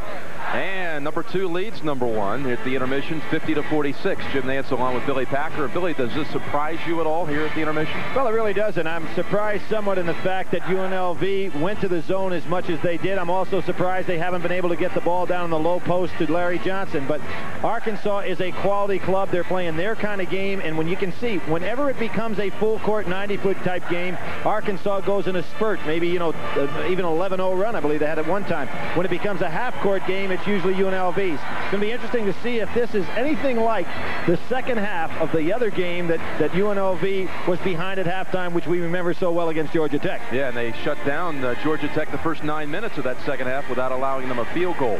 All right, let's check the numbers game real quick for you. 3-point shooting, UNLV has made 25%. Arkansas 6 out of 13. And 2 of those coming from off the bench, where the team has played so well. I mean, this Arkansas club has shown some depth. They've kept Oliver Miller out of trouble. 14-3. Amazing disadvantage there for UNLV. Well, that's pretty much right on line. Turnovers on the season, a little above average in this high-intensity game. And Augman with 19 leads UNLV. Todd Day, 4 of 11 from the floor, but he has 12 to top the Razorbacks. So this dynasty in the desert, Billy, their dance with greatness. You have to prove it here today. Don't you believe this team is to make its mark in history? Jim, in every sport, you hear so many people are willing to put a guy before his time in the pile of greatness. And as an example, you know, in the golf that you cover, how many people were going to be the next Nicklaus? You know, and just as this club, they may do it, but you have got to do it with performance, not with publicity. Let's see if they have it in them. Down 4, UNLV has it to start the second half.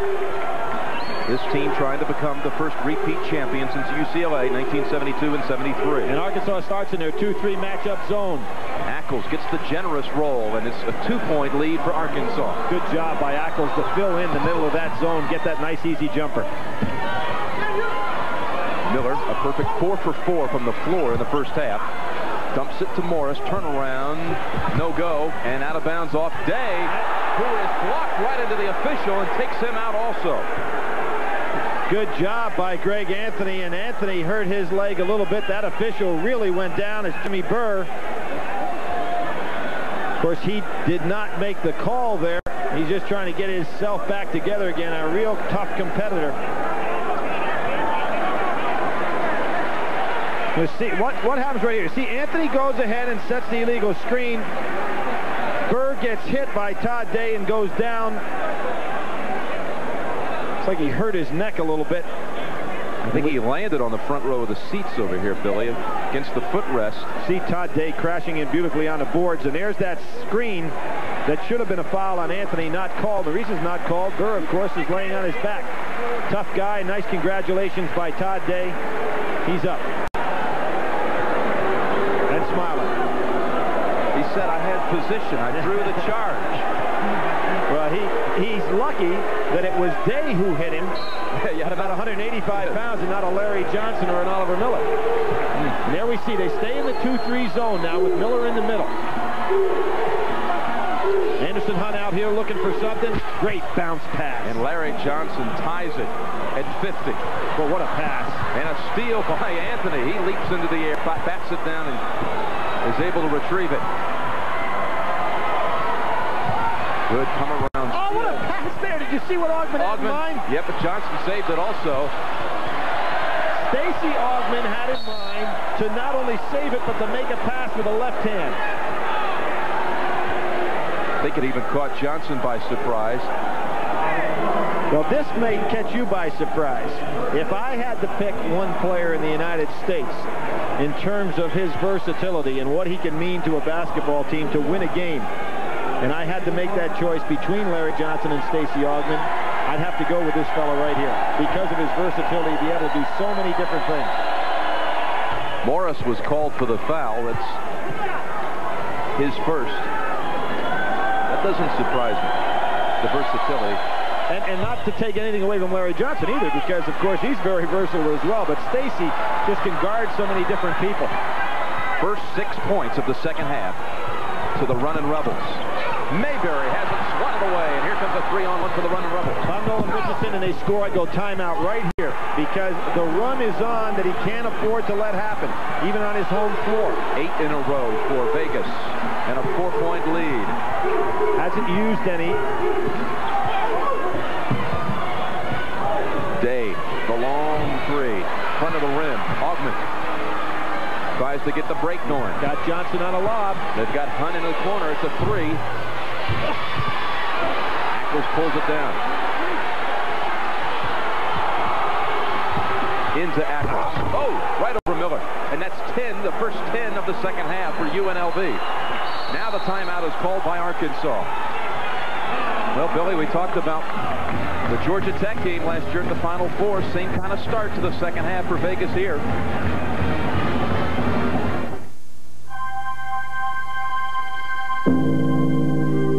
From the Far East to Europe.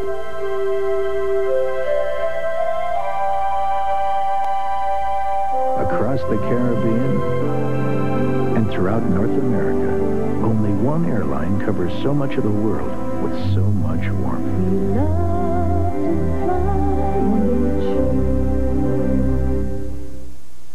Yo, Mars Blackman, here with the Aladdin's lamp. I am the genie on the lamp. I'm granting you just one wish. What should I wish for? Do you know? $1 million? Nah, tax problem. A new car? Can't drive. I got it. A wop bam bam boom! Look, Mom, I can fly. I like that, Genie. I am the greatest! The Accord 4-door sedan.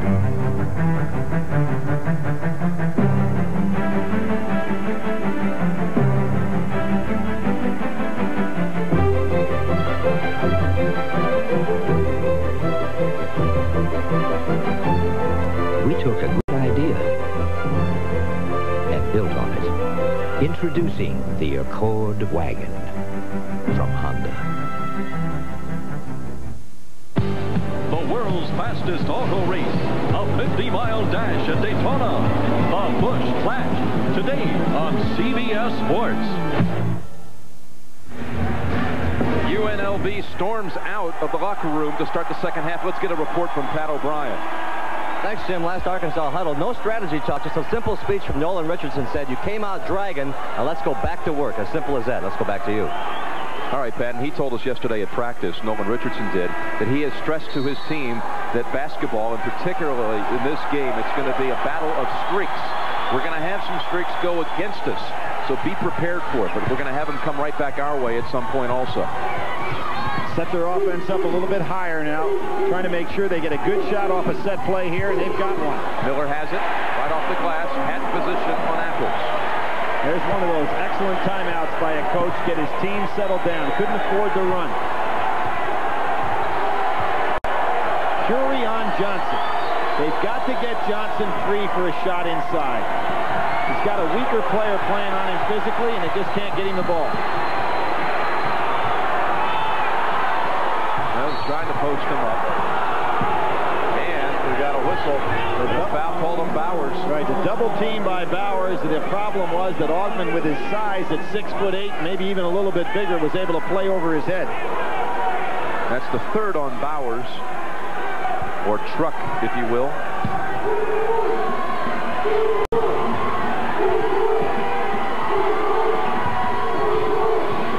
Now we've got a switch.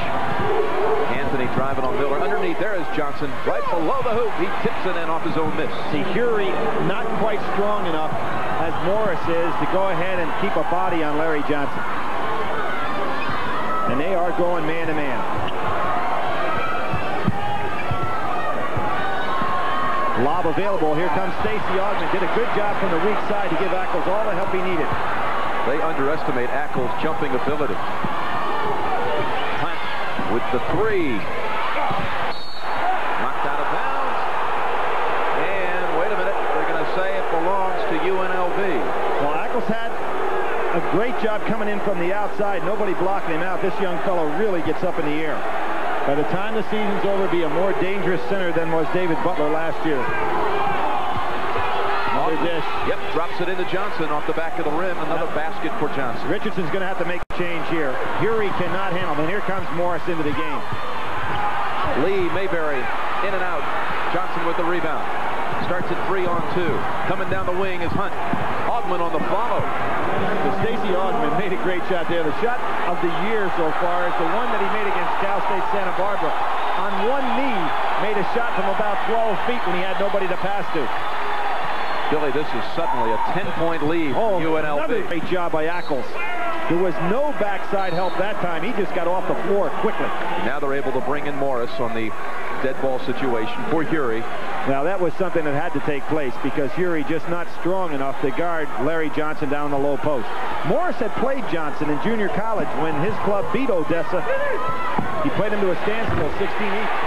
Day rattles home a three. You notice also that Arkansas has not, because they can't score, they haven't been able to install their press in the second half. And that takes away a big part of their game.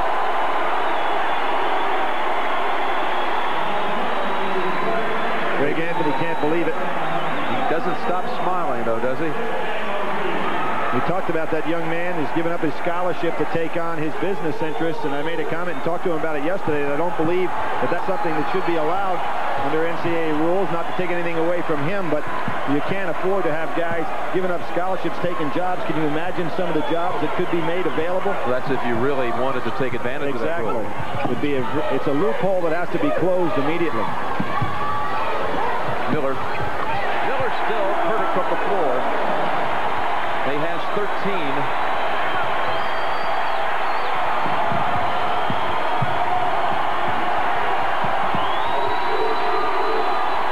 Augman one-on-one against Day. Off balance. Oh, please. 25 for Augman. His career high is 34. Set against Utah State last week. He may be in line to break that today. Here's Bowers. I'm not sure what he's doing, but he gets it into Miller. Strong hands. Now that time Stacey Augman let Day go because he thought he could make the steal. That won't happen often. He'll stick right on him. They don't realize the ball is coming in bounds. Johnson almost stole it. Now reaching around. Thought he had the block, but he fouled Morris. That's number 2 on LJ. Team foul number 1 of the second half. Well, UNLV, we keep talking about their place in history, and they have to establish that today, of course. They have to maintain the unbeaten record to have the shot at joining these undefeated champions. The last was Indiana in 1976. There have been 7 in all, 4 times accomplished by Coach Wooden at UCLA. They have a shot. They've had 16 undefeated teams, and only 7 have become national champions. The last 2 undefeated teams in regular season basketball. Jim, do you have an idea who they are? Well, I know the last one was Larry Bird in Indiana State in '79. Now, see, everybody says that. In the same year, there was another team that was undefeated in regular season. 79. Everybody remembers Bird. This is an unfair question. Well, Alcorn State. Can you imagine that? That's a tough question. And I did the Bird game against Arkansas, Indiana State, Arkansas, one of the great regional finals of all time. Bob Heaton hit that shot for the win. Here's Augman now, mounting his total to 27. Yeah, that was the Midwest final. Indiana State ranked #1 against Arkansas, and Heaton hit it at the end. Right, game came down the wire with Sidney Moncrief guarding Larry Bird. Figuring Bird was going to touch it. Instead, it was Bob Heaton hit the shot. Mayberry makes that one. Augman is so hot, he takes it and makes it again. He's pulled up, hit the jumper, playing great defense on Day. And now he's talking to the Arkansas bench as well. He's been talking to Day throughout this game. Day puts up an off-balance shot, running with it. And now Johnson on the rebound. They've got Hunt leaving early. Now the problem for Nolan Richardson, he's already called 1 timeout. His team's in serious trouble now. A slam dunk by Johnson. The basket counts. What you can sense right here, Jim, is the fact that Vegas is now starting to get an emotional edge on Arkansas. You can see some pieces starting to fall apart. Larry Johnson buries that one. Not only buried it, he almost took the rim off. Now, Bowers did the right thing. He got out of his way. That is 4, however, on Bowers.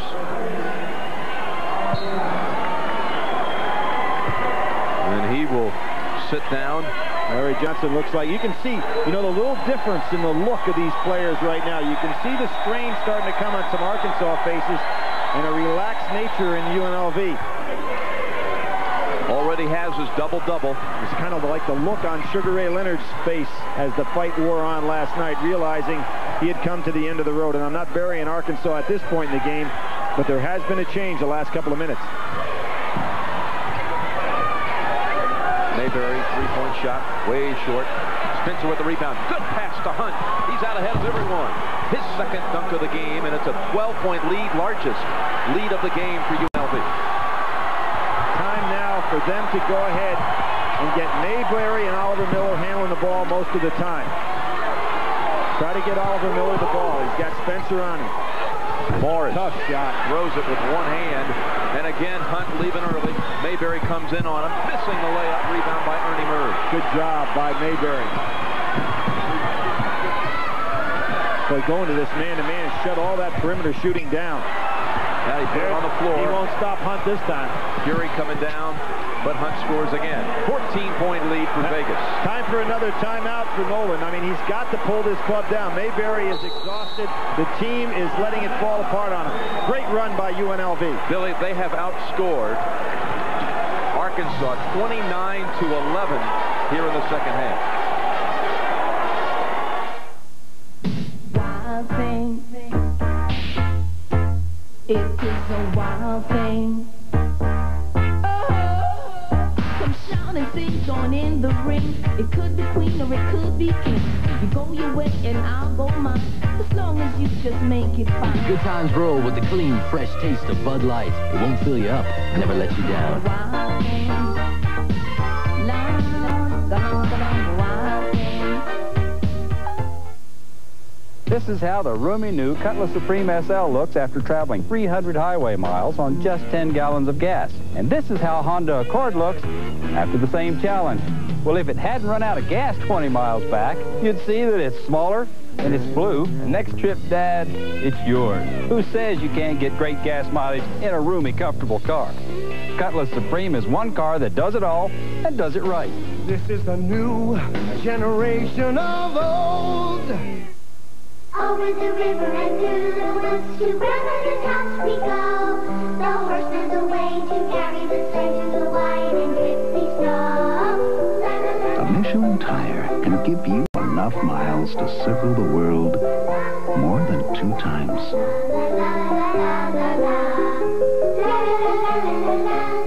That's a lot of trips to Grandma's. Michelin, because so much is riding on your tires. We've got a hit on our hands called I Love Lucy. The untold story of the Lucy and Desi you only thought you knew. What do they have that I don't? Lucy and Desi Before the Laughter tonight. Back at the barn and UNLV exploding to a 14-point lead. Let's check in with Leslie Visser. Jim, during the last timeout, Jerry Tarkanian cautioned his troops not to get beaten off the dribble. He expects Arkansas to go one-on-one. On the other end, Nolan Richardson told his team he wants more shooting from Mayberry, more rebounding from Wallace, and do something with Stacey Osmond. Back to you guys. Yeah, they've got to do something with the rebounds also. In the second half, 11-1 UNLV on the boards as Spencer comes in, denies, and knocks it out of bounds. A subtle move by Jerry Tarkanian, giving Stacey Ogman, with this tremendous run they're having, a little rest right here. So he's got Gray now substituting. But they had to call the timeout as the 5 count was about to come on them. And that leaves them with no timeouts. Oh, with 12 minutes left in the game, they had to burn their final one. Seems to me a new car warranty should cover the entire car for many miles. Now take Ford Taurus. Its basic warranty ends at just 12,000 miles. But the basic warranty on the new Cutlass Supreme goes a bit farther. From New York to L.A., back to New York to L.A., to New York to L.A., to New York to L.A., New York to L.A., to New York to L.A., to New York, plus a trip to Anchorage, Alaska. Cutlass Supreme with its bumper-to-bumper plus warranty. Here's one car that does it all and does it right. Hey, Dad. This is the new generation of old. This is CBS. The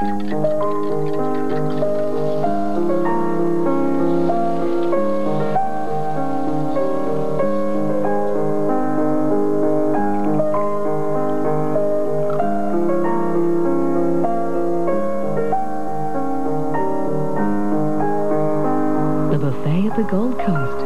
The best foods for the best price anywhere. Take our words for it. Head for the Gold Coast Buffet, the last word in reasonably priced dining. Now, if you want a Mercedes, it's like I told the salesman. You gotta look at everything, not just performance. I think this guy had motor oil in his veins. There's your depreciation, insurance, upkeep. Gotta know the resale value. Got kids? He was reciting the brochure from memory. Above all, safety. Finally, I tell him about our special 1991 S-Class leasing program. Payments are extremely competitive. His jaw drops. He really didn't know. It's like I tell my son, it's not what you spend, it's what you hold on to. The ultimate battle for the Runnin' Rebels, tonight at 6:30. Jim Nance and Billy Packer from Fayetteville in the natural state. And UNLV, as we summarize, with a 14-point lead, the 29-11 edge in this half. And Ogman moving in on career numbers for him. Oliver Miller, 6 for 6 from the floor. Gave Ogman a chance to get back in the game. Mayberry takes a step. Good shot by Mayberry.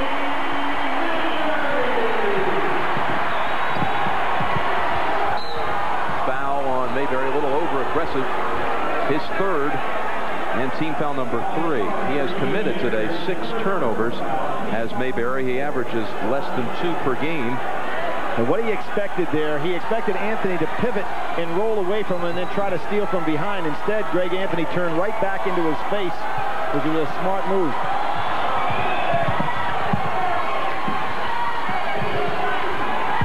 Ogman posting up on Day. Didn't realize Miller was behind him. Miller pulls down the rebound, but no, does not get the outlet pass to Murray. It's taken away by Hunt. Miller gets another one. Miller blocks it. There was a collision. Wallace and Johnson. And Wallace came out the winner. That won't happen often in the college level. Oliver Miller, a great shot blocker. The way he keeps that ball alive. He has 6 blocks, Billy, today. Mayberry forcing it a bit. Miller now 7 for 7 from the floor. Now what's happening right now with those timeouts that they've used, they've got a chance to get back in focus. Nolan Richardson's done a good job with his club. Augman able to drop it in to Johnson, and traveling on UNLV. Larry Johnson was just waiting to get some space there to put it in. I didn't see the walk myself. He's a little upset with the call. Now Wallace and Larry Johnson getting into it. I'd hate to have to break that one up.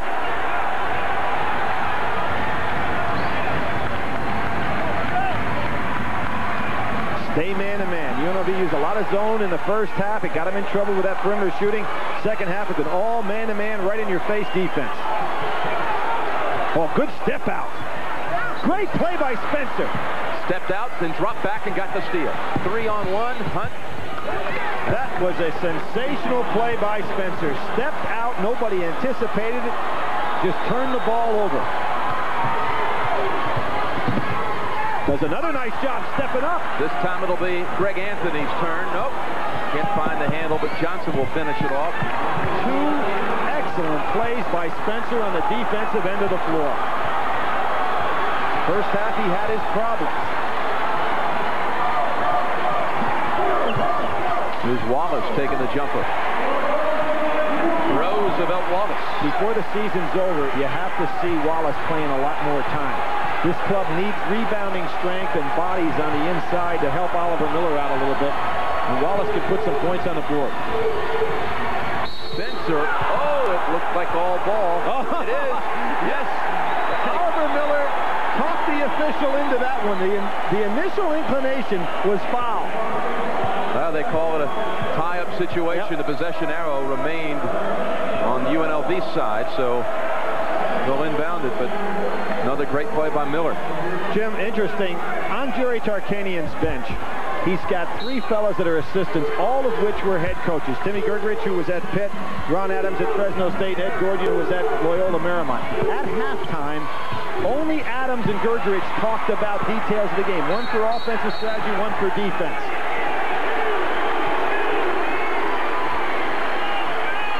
Foul called on Spencer.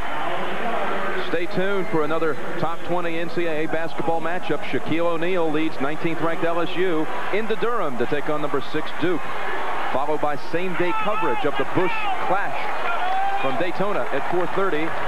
And Olympic Winterfest. Countdown to Albertville. That's all today on CBS. Good ride, baseline. Got right past Spencer and Ackles. Well, Spencer was concentrating so much on Miller, he wasn't ready. Hunt launching the high arching three. Nolan Miller was coming right at him. That's some kind of concentration. Now our friend and colleague Mike Francesa always likes to point out when Hunt starts knocking down those threes, the other team is in all kinds of trouble. They are. We talked about that at the start of the show. You know, if they're better than 2 for 5, they're so tough. And he is breaking long as well. Good steal. Murray almost had a piece of that. Yep. Got a piece of the arm, however. But Jim, what that does is when Anderson Hunt's out there, you can see what it has done to the defense of Arkansas. They have to go out and extend so far to protect against that play and also cross-court passing that it leaves the inside wide open. One of the reasons they're having such a difficult time off the boards as well. Anderson Hunt, of course, knowing that they have dominance on the board, is releasing on that break the minute the shot goes up.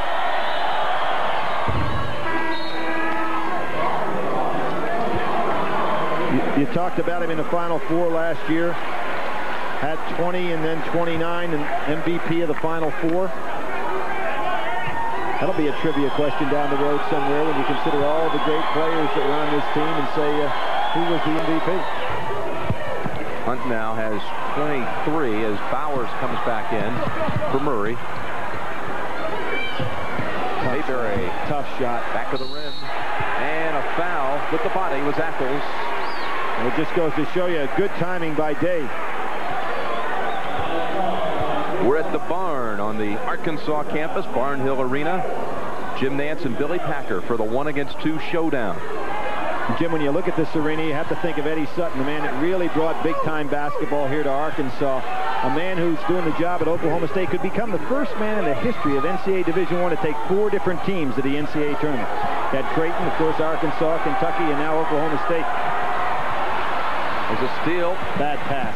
Anthony clobbered by Day on the way up. Cross-court, lazy pass. Oak State lost last night, yes, but moved into the top 25 for the first time this year. Well, it'd be hard to conceive, particularly with the balance in the Big 8, for them not to go into multiple teams in the NCAA tournament. Of course, Nebraska's the surprise there, and the young man from Nebraska, Clifford Scales, says in the years past we couldn't wait until March just to catch UNLV on TV. Well, this year they'll be playing. We're going to be playing with them. Good job by Danny Nee. And Jim, I watched kind of in awe last night when you and Tark in the lobby start talking about matchups. So, you're like two basketball sickos. They're already talking about matchups, who's going to be paired where, who's going where. And I thought you were the most interested guy in the world of that, but I think Tark's right there with you. Love to speculate on those seedings. They tripped momentarily, takes the turnaround. And Miller with the rebound to keep it for Arkansas. Arkansas, that's Miller's first miss of the day. Arkansas just not getting the kind of shots they want. There's one you want. Good cross-court passing. Curry inside today. Basketball junkies trying to figure out who will be the 1 seeds. Everyone has UNLV and Arkansas as 2 of the 1 seeds. Got to think Ohio State will be another one. And then Indiana or Duke. Johnson double on the way up. Yep. Double pump. That's the case of the strength. Great body control, too, for a man of that size. I can see Oliver Miller now starting to really wear down physically. He's having a hard time getting up and down the court. That ball was tipped and it somehow bounced off the glass and in. See, Oliver Miller is just worn out. He can't get to the spots anymore. And Nolan Richardson has no timeouts. Of course, being this far down, he's got to keep him in the game, but his team is very tired. Hunt just ran into Mayberry. Augman with the basket goes over 30. He has 31.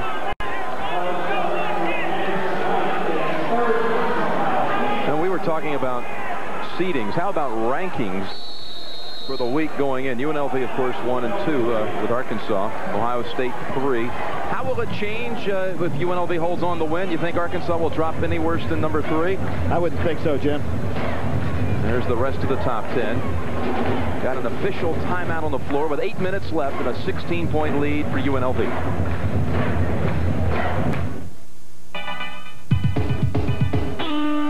Who guarantees overnight air delivery before 10:30 to more businesses than anyone else in the business? Who did you think? I am holding something green and powerful, and it's going to change your weekend. What, lawn clippers? I'm picking you up at 4 o'clock. So where are you taking me? Reservation for the Newtons? Yes, ma'am. What else have you got planned? The whole weekend. Only one card gives you the privileges of membership. The American Express card. Don't leave home without it.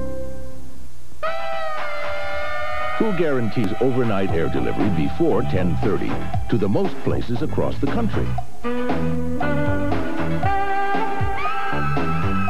Who did you think?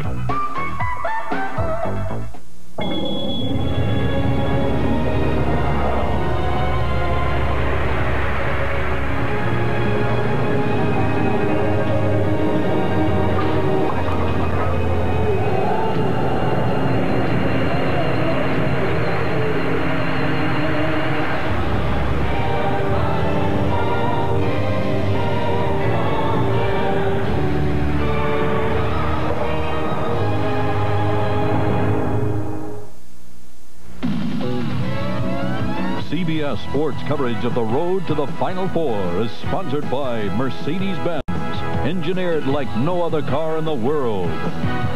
UPS now offering 10:30 a.m. guaranteed overnight air delivery. And by the American Express card, membership has its privileges. All the great athletes in this building today, perhaps the greatest athlete or one of them of all time, is sitting on the end of UNLV's bench, Walter Payton. And why the Rebels? Why are you such a big fan of the Rebels? You know, I've been a fan of the Rebels for about 9.5 years. And you liked them when they were losing. That's right. Because of the style they played, they were very aggressive. They had a lot of fun. And just like with the Chicago Bears, we had a losing season when I first started. I stayed with it. We ended up winning the Super Bowl, and the same thing happened with these guys. They had the Cinderella season last year. Did you talk to him before this game? I know you gave him a pep speech before the final last year. Yes, I had breakfast with him this morning, and I gave him a talk and told him, hey, just calm down, play within yourself. Don't let the crowd take you out of what you do best. Yes or no? Do you miss football? I missed being around the players, the camaraderie. I don't miss all the bumps and bruises. We miss you. Thank you, Walter. Back to you guys. All right, Pat, you know, there's another great athlete here today, and super center fielder for the Pittsburgh Pirates, Andy Van Slyke, one of the biggest hoop fans you'll ever find. He's here. Yeah, the Arkansas students made a mistake. They had a home run hitting contest yesterday down here in the field. Andy kind of wandered in with his blue jeans on. Said, hey, let me try that. Mind if I take a few swings? Yeah, 4 out of 5 right out of there. 20 points for Larry Johnson. Boy, that was a quiet 20, wasn't it? 21 now, an 18-point lead.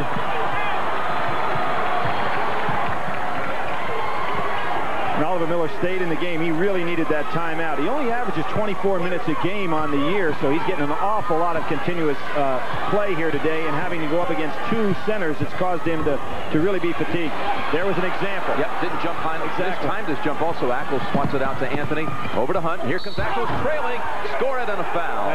You can see Ackles was able to go up higher than Miller, tap the ball out, and then Ackles ran 90 feet down the floor and makes the shot, while Oliver Miller just took about 2 steps and said, hey, this has been too tough for me right here. Now there you can see Ackles coming down the floor. He's been able to be spelled today by Spencer, and those 2 players, as we said at the top of the show, KO and 10 to give, has really been a big advantage for UNLV in this game. Arlen Bowers fouls out on that hack. I'm really impressed by Ackles, a young man who did not take up basketball until his junior year in high school. He was a soccer goalie. How many times have we heard about big men that played soccer at a young age having those quick feet? Miller follows his own miss with a little tip in. You think of Hakeem Olajuwon. Right. Patrick Ewing started out playing soccer also. Was it Michael Thompson, also a soccer player? Right, the Bahamas. Yep. Good job by Ackles to come out. He's done that all day today. Come out and receive the ball, whether it be against the press or in the half court, creating a passing lane. Now they just bring it out high to Augman. 20 on the shot clock. Oh, what a pass. Bouncing it inside. Johnson reverse. What a pass by Stacey Augman. 6'8", sat right down on the floor, threw the bounce right between everybody. Mayberry with a 3, short again. And Augman with a steal. So we just go ahead and give him the Chev the MVP check right now. Here's Johnson trailing, scoring, and 25 now for Johnson. And there again, the unselfish nature of this club. A 4-on-2 break. This game has been blown over by UNLV. Terrific play on their part. Curie traveled as he made the move in the lane. LSU and Duke is coming up next. And, you know, the last non-conference team to beat Las Vegas was LSU last year on Super Sunday. It was a 107-105 shootout in Baton Rouge. LSU beat the Runnin' Rebels, and today Shaq and company will take on Duke. Do you think these are Final Four teams? I think Duke could be. 2 All-American players. I'm going to throw one out at Shaquille O'Neal. He is really Shaquille, which is little one. Rashawn, which is warrior. O'Neal, which is his mother's surname. So the little one is a warrior. Believe me, people who watch that game today will see that he certainly is. One of the truly gifted big men that have come into college basketball in a long, long time. On his back, Augman gets it to Johnson. Back out to Ackles. This team's starting to have fun now. They've been having fun really throughout, but what we have right now is, and Jim, we said at the top of the show, you know, you have a team that has a chance to become one of the great ones, but they've got to prove that along the steps of the way this year. And in my opinion, they showed against the Soviets. That was the first sign when they opened it up. I thought they really showed a sign of greatness the way they played Princeton and took them out of their very patented offense. They showed it here again today in terms of coming on a court like this one and just taking a team right out of their game plan. This club does have that potential to border on one of the great ones that's ever played. And really the only roadblock on the way to the NCAA tournament appears to be February 25th at New Mexico State in Las Cruces. Neil McCarthy has his team. Took them last year. Yep, last year to the tournament, but they're back ranked again. The only time Jerry Tarkanian has not won the regular season outright was last year, 16-2 in his league, and then he ends up winning the national championship. It's amazing. Of course, tied for the championship. With New Mexico State.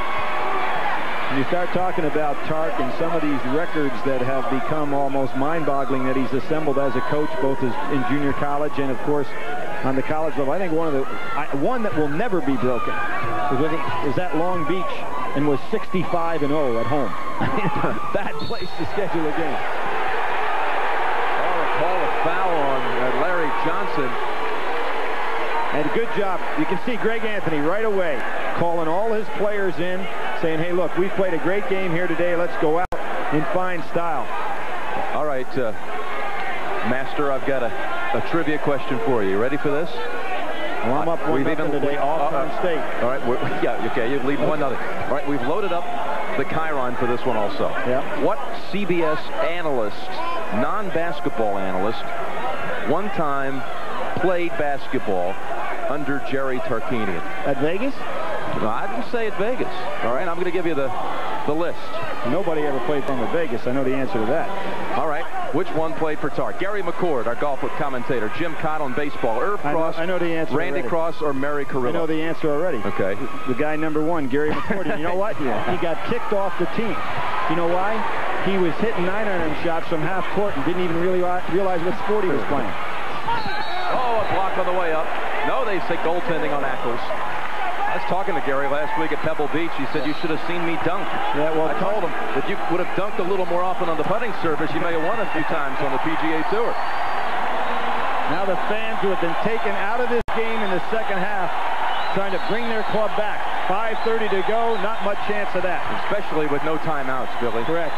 They go to their zone press, which they haven't had a chance to use today.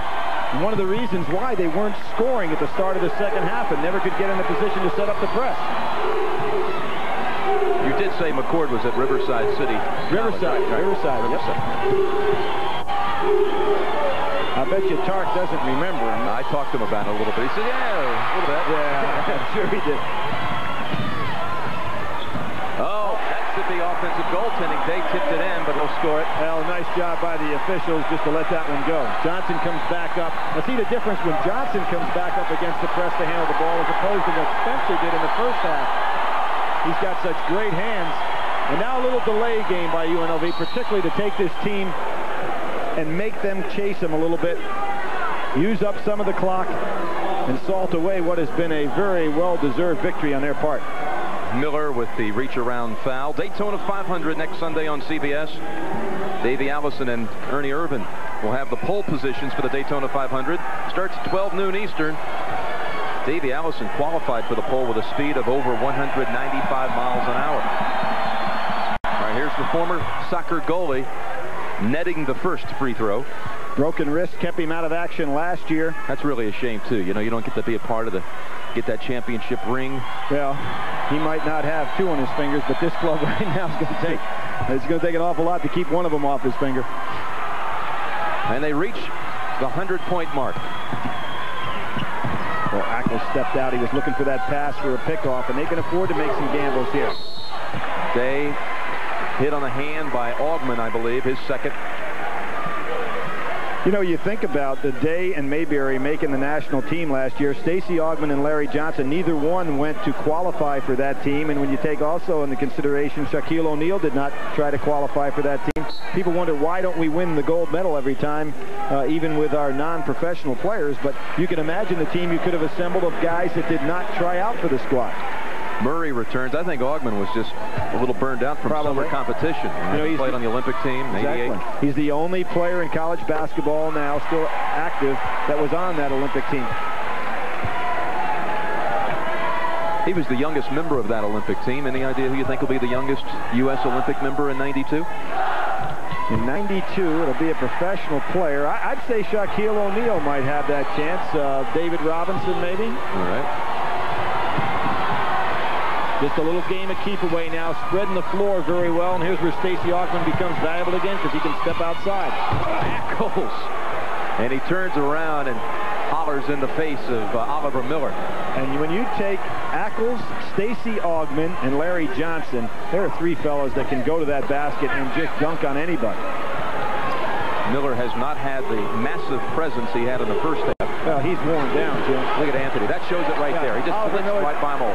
Well, Oliver Miller had his back turned, didn't even realize he's coming. He's exhausted now. This was a team, an Arkansas team, which led 50-46 at halftime. And a 3 by Day. Uh-oh, Day and Augmon. Now, here's the problem. He will be out of the game here. And long-term ramifications. And here's where Tark has got to go to the bench. Augmon is going to be out of this game. They've been jawing throughout the day. Yeah, and they're sitting him down now. Yeah, he's got to be out.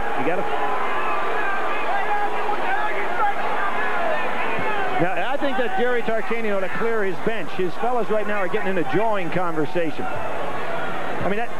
With the fighting rule this year, Billy, you've got to be so no careful. question, because we have had 2 incidents this year in which players have been suspended for fighting.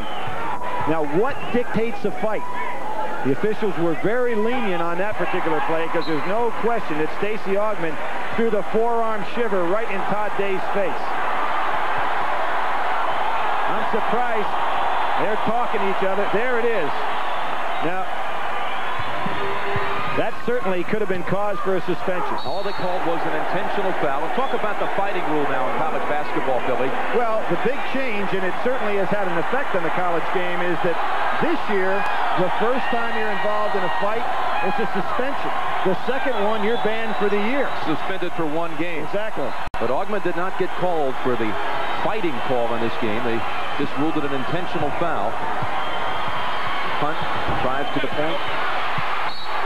Miller has it taken out of his hands. He is worn out. Well, there was a lot of jawing early on in the ball game right now. And Stacy Augmon and Day, of course, it's a great challenge. As Tark said before the show, he thinks they're the best defensive and offensive forwards in the country. There's Oliver Miller, and again, that shows the sign of fatigue, which makes cowards of us all, and that's what's happened here in the second half. Tark still reluctant to go to the bench. Well, the lead's at 14 with 3 minutes remaining, and he wants a timeout. And you notice what he did right there. He asked his club, and he's talking to Greg Anthony specifically, are you fellas okay? Are you going to keep your temperament? Otherwise, he was going to call a timeout and talk to him himself. The winningest percentage coach in college basketball history. And you know, Jim, as a member of the Basketball Hall of Fame board, I am embarrassed to say that he has never been nominated for the Basketball Hall of Fame. That's something that's got to change. You had some new candidates inducted this week. Congratulations to all of them. Of course, in the college level, Bob Knight will be going in. Larry O'Brien, the late Larry O'Brien, was also voted in.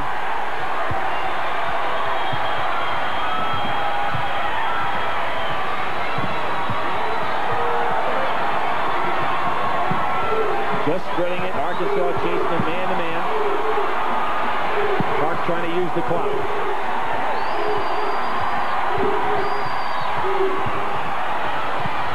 In and out for Augmon. Yep.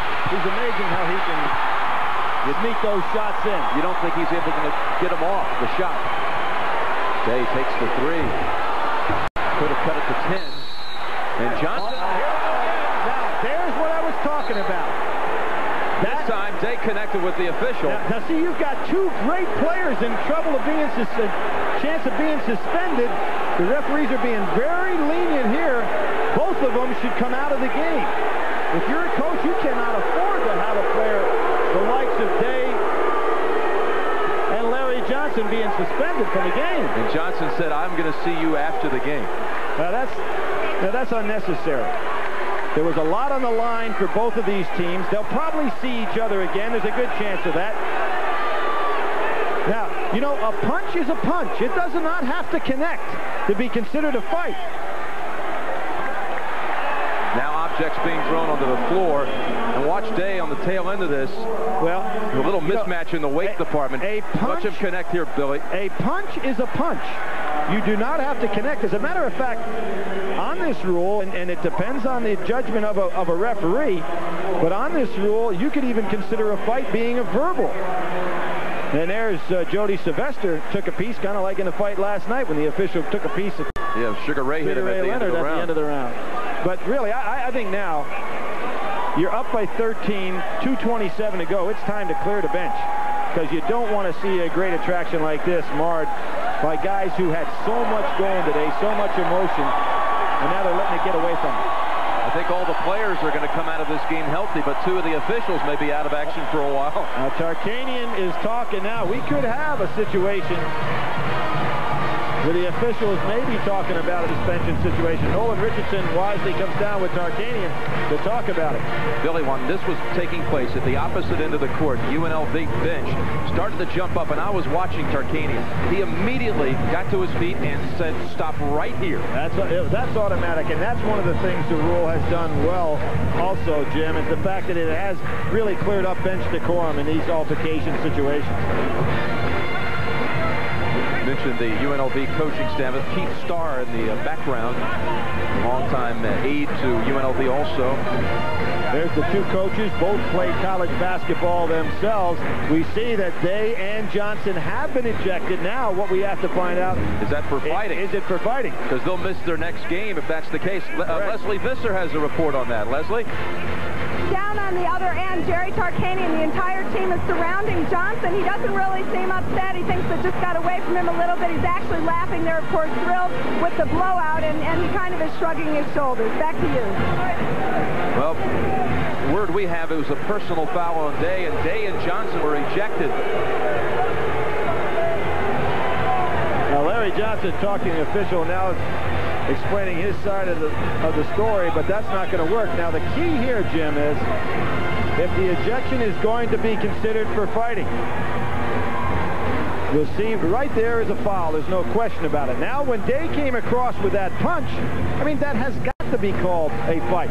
Yeah, you certainly haven't thrown him out of the game for just a verbal altercation. It was much more than what would be an intentional foul.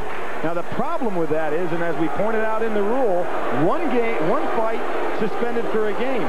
Second fight suspended for the year. Really puts a lot of pressure on somebody to watch themselves if they get in that situation. Travis Bice in for the first time, shooting the technical free throws. They called technicals also on Day and Johnson. That went with the ejection. Well, Wayne Womack from Arizona suspended for a game and fight with Cal's Ryan Drew. So, all right, Bice shot the personal fouls against the free throws against Day. Now this is the technical. They'll have one more.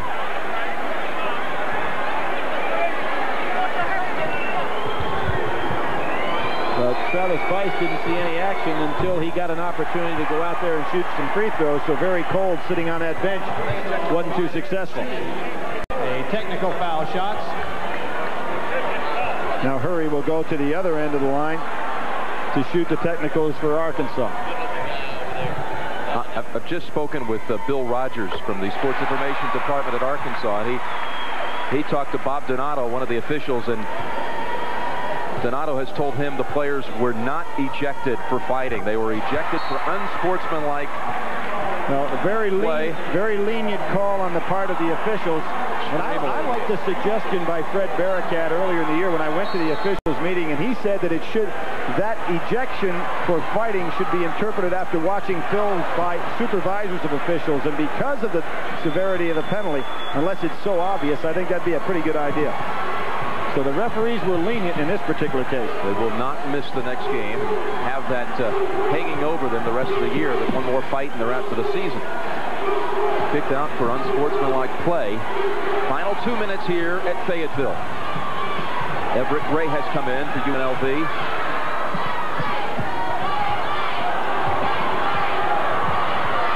And that's information now confirmed by the Arkansas coaches on the bench. The flanks us here.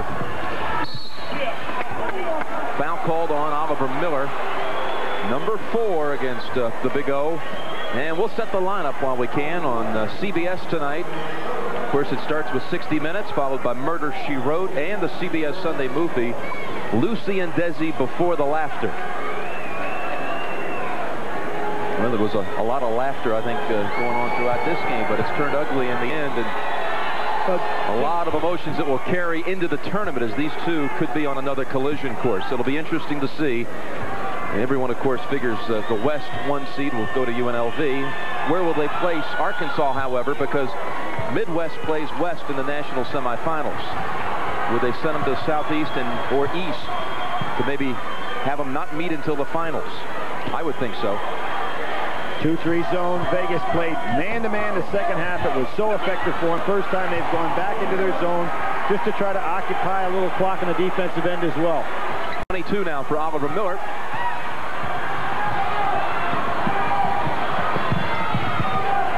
Good smart play by Stacey Augmon. No sense challenging Miller there. What do you think the long-term hurt will be for Arkansas? Will this carry on with them the rest of the season? No, I really don't think so, Jim. It's a very young team. They understand in the game the other night against Houston, they showed so well. Their first goal has got to be to win the conference,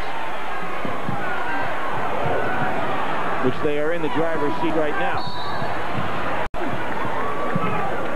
Fury fouls Greg Anthony. And I'll tell you another theory I don't believe in, and that's the theory that the third time you play a team that you've beaten twice is more difficult to beat. I really feel that once you establish your superiority, as these young men did here today, to me, the guy is always looking around the corner for when is that run going to come again. I mean, could you imagine if the Duke team, as an example, were to face UNLV? Don't tell me that the loss would favor Duke. They'd have to remember that second half pounding they received in Denver last year. Totaled a 30-point win in Denver. Strangely enough, UNLV had 3 wins in the tournament last year by that identical mark of 30 points. They have a 30-game win streak. Jerry Tarkanian's 30th year as a coach. So 30-something is something special here. The dunk by Mayberry, final 40 seconds. Well, you remember the closest that they have come to being beat since that UC Santa Barbara loss was Ball State. Ball State had the ball, had a chance to beat them. Harris McCurdy slipped trying to go around the corner. Not to say he would have made the shot, but that's the closest anybody came. Billy, we've got to say thanks to our group here. The coordinating producer of NCAA basketball is Bob Dekas. Today's game directed by Robert A. Fishman. The Prudential at the half produced by Rob Silverstein. And the executive producer of CBS Sports is Ted Shaker. Just too many weapons here today. A stronger team physically. Stacey's still over there talking to the bench a little bit. A lot of pride in this club. You know, they say they do not discuss the fact that they have a chance to make history. They never talk about it, they say, but you know they're certainly aware of it. Well, I believe they won. One of the reasons for that is that their coach doesn't get hung up in all that type of conversation. I believe Jerry, when he really says it, that he never discusses winning even a given game. The object under his teams and his tutelage throughout his career as a junior college coach and Division I coach is to play as hard as you can, doing the fundamental things that you do in practice every day. And if you do that, then in effect you've been successful. You know, Coach Wooden used to always have the same philosophy. Never talked about winning before a game. Got to go out and win, guys. He would never say that. Just play to the best of your ability. You know, I talked to him yesterday after watching the 2 practices, and I said, Jerry, today was one of the few days that I have watched your team practice when the opponent had more intensity than you had, and he was very disappointed with yesterday's practice. Said his team was both flat and a little bit tired. They sure didn't come out here today this way in the second half. That is a downtown bomb and nothing there. That was from Mayberry country. It was. That was a 32-footer, and we know one fellow that can make those, Tracy Murray, but I don't know if there are many more in the country that can hit them. Tracy Murray last week of UCLA was putting up, what would you say, 25, 28-footers? Without question, and easy. There's Nolan Richardson, an outstanding player himself. Average a little over 14 a game. Played a little bit of professional football also, Nolan did. He played for the San Diego Chargers for a year. It was interesting. He thought he was a big scorer in college till Don Haskins showed up and said, fella, I've watched you play. You can't guard a telephone pole. Let's get you refocused here. The Bear got him stressing defense. Murray jumper connects, and it's a 10-point difference. And Miller would have been better off letting that one go. Final 5 seconds. Well, this team, Billy, is it a dynasty in the desert? Well, this team has proven today, certainly, that they're ready to go to the very next level and take on all challenges. Without question, it's everybody in the country against these fellas. They continue on their march toward the tournament, the chance to join UCLA with back-to-back championships. First time since.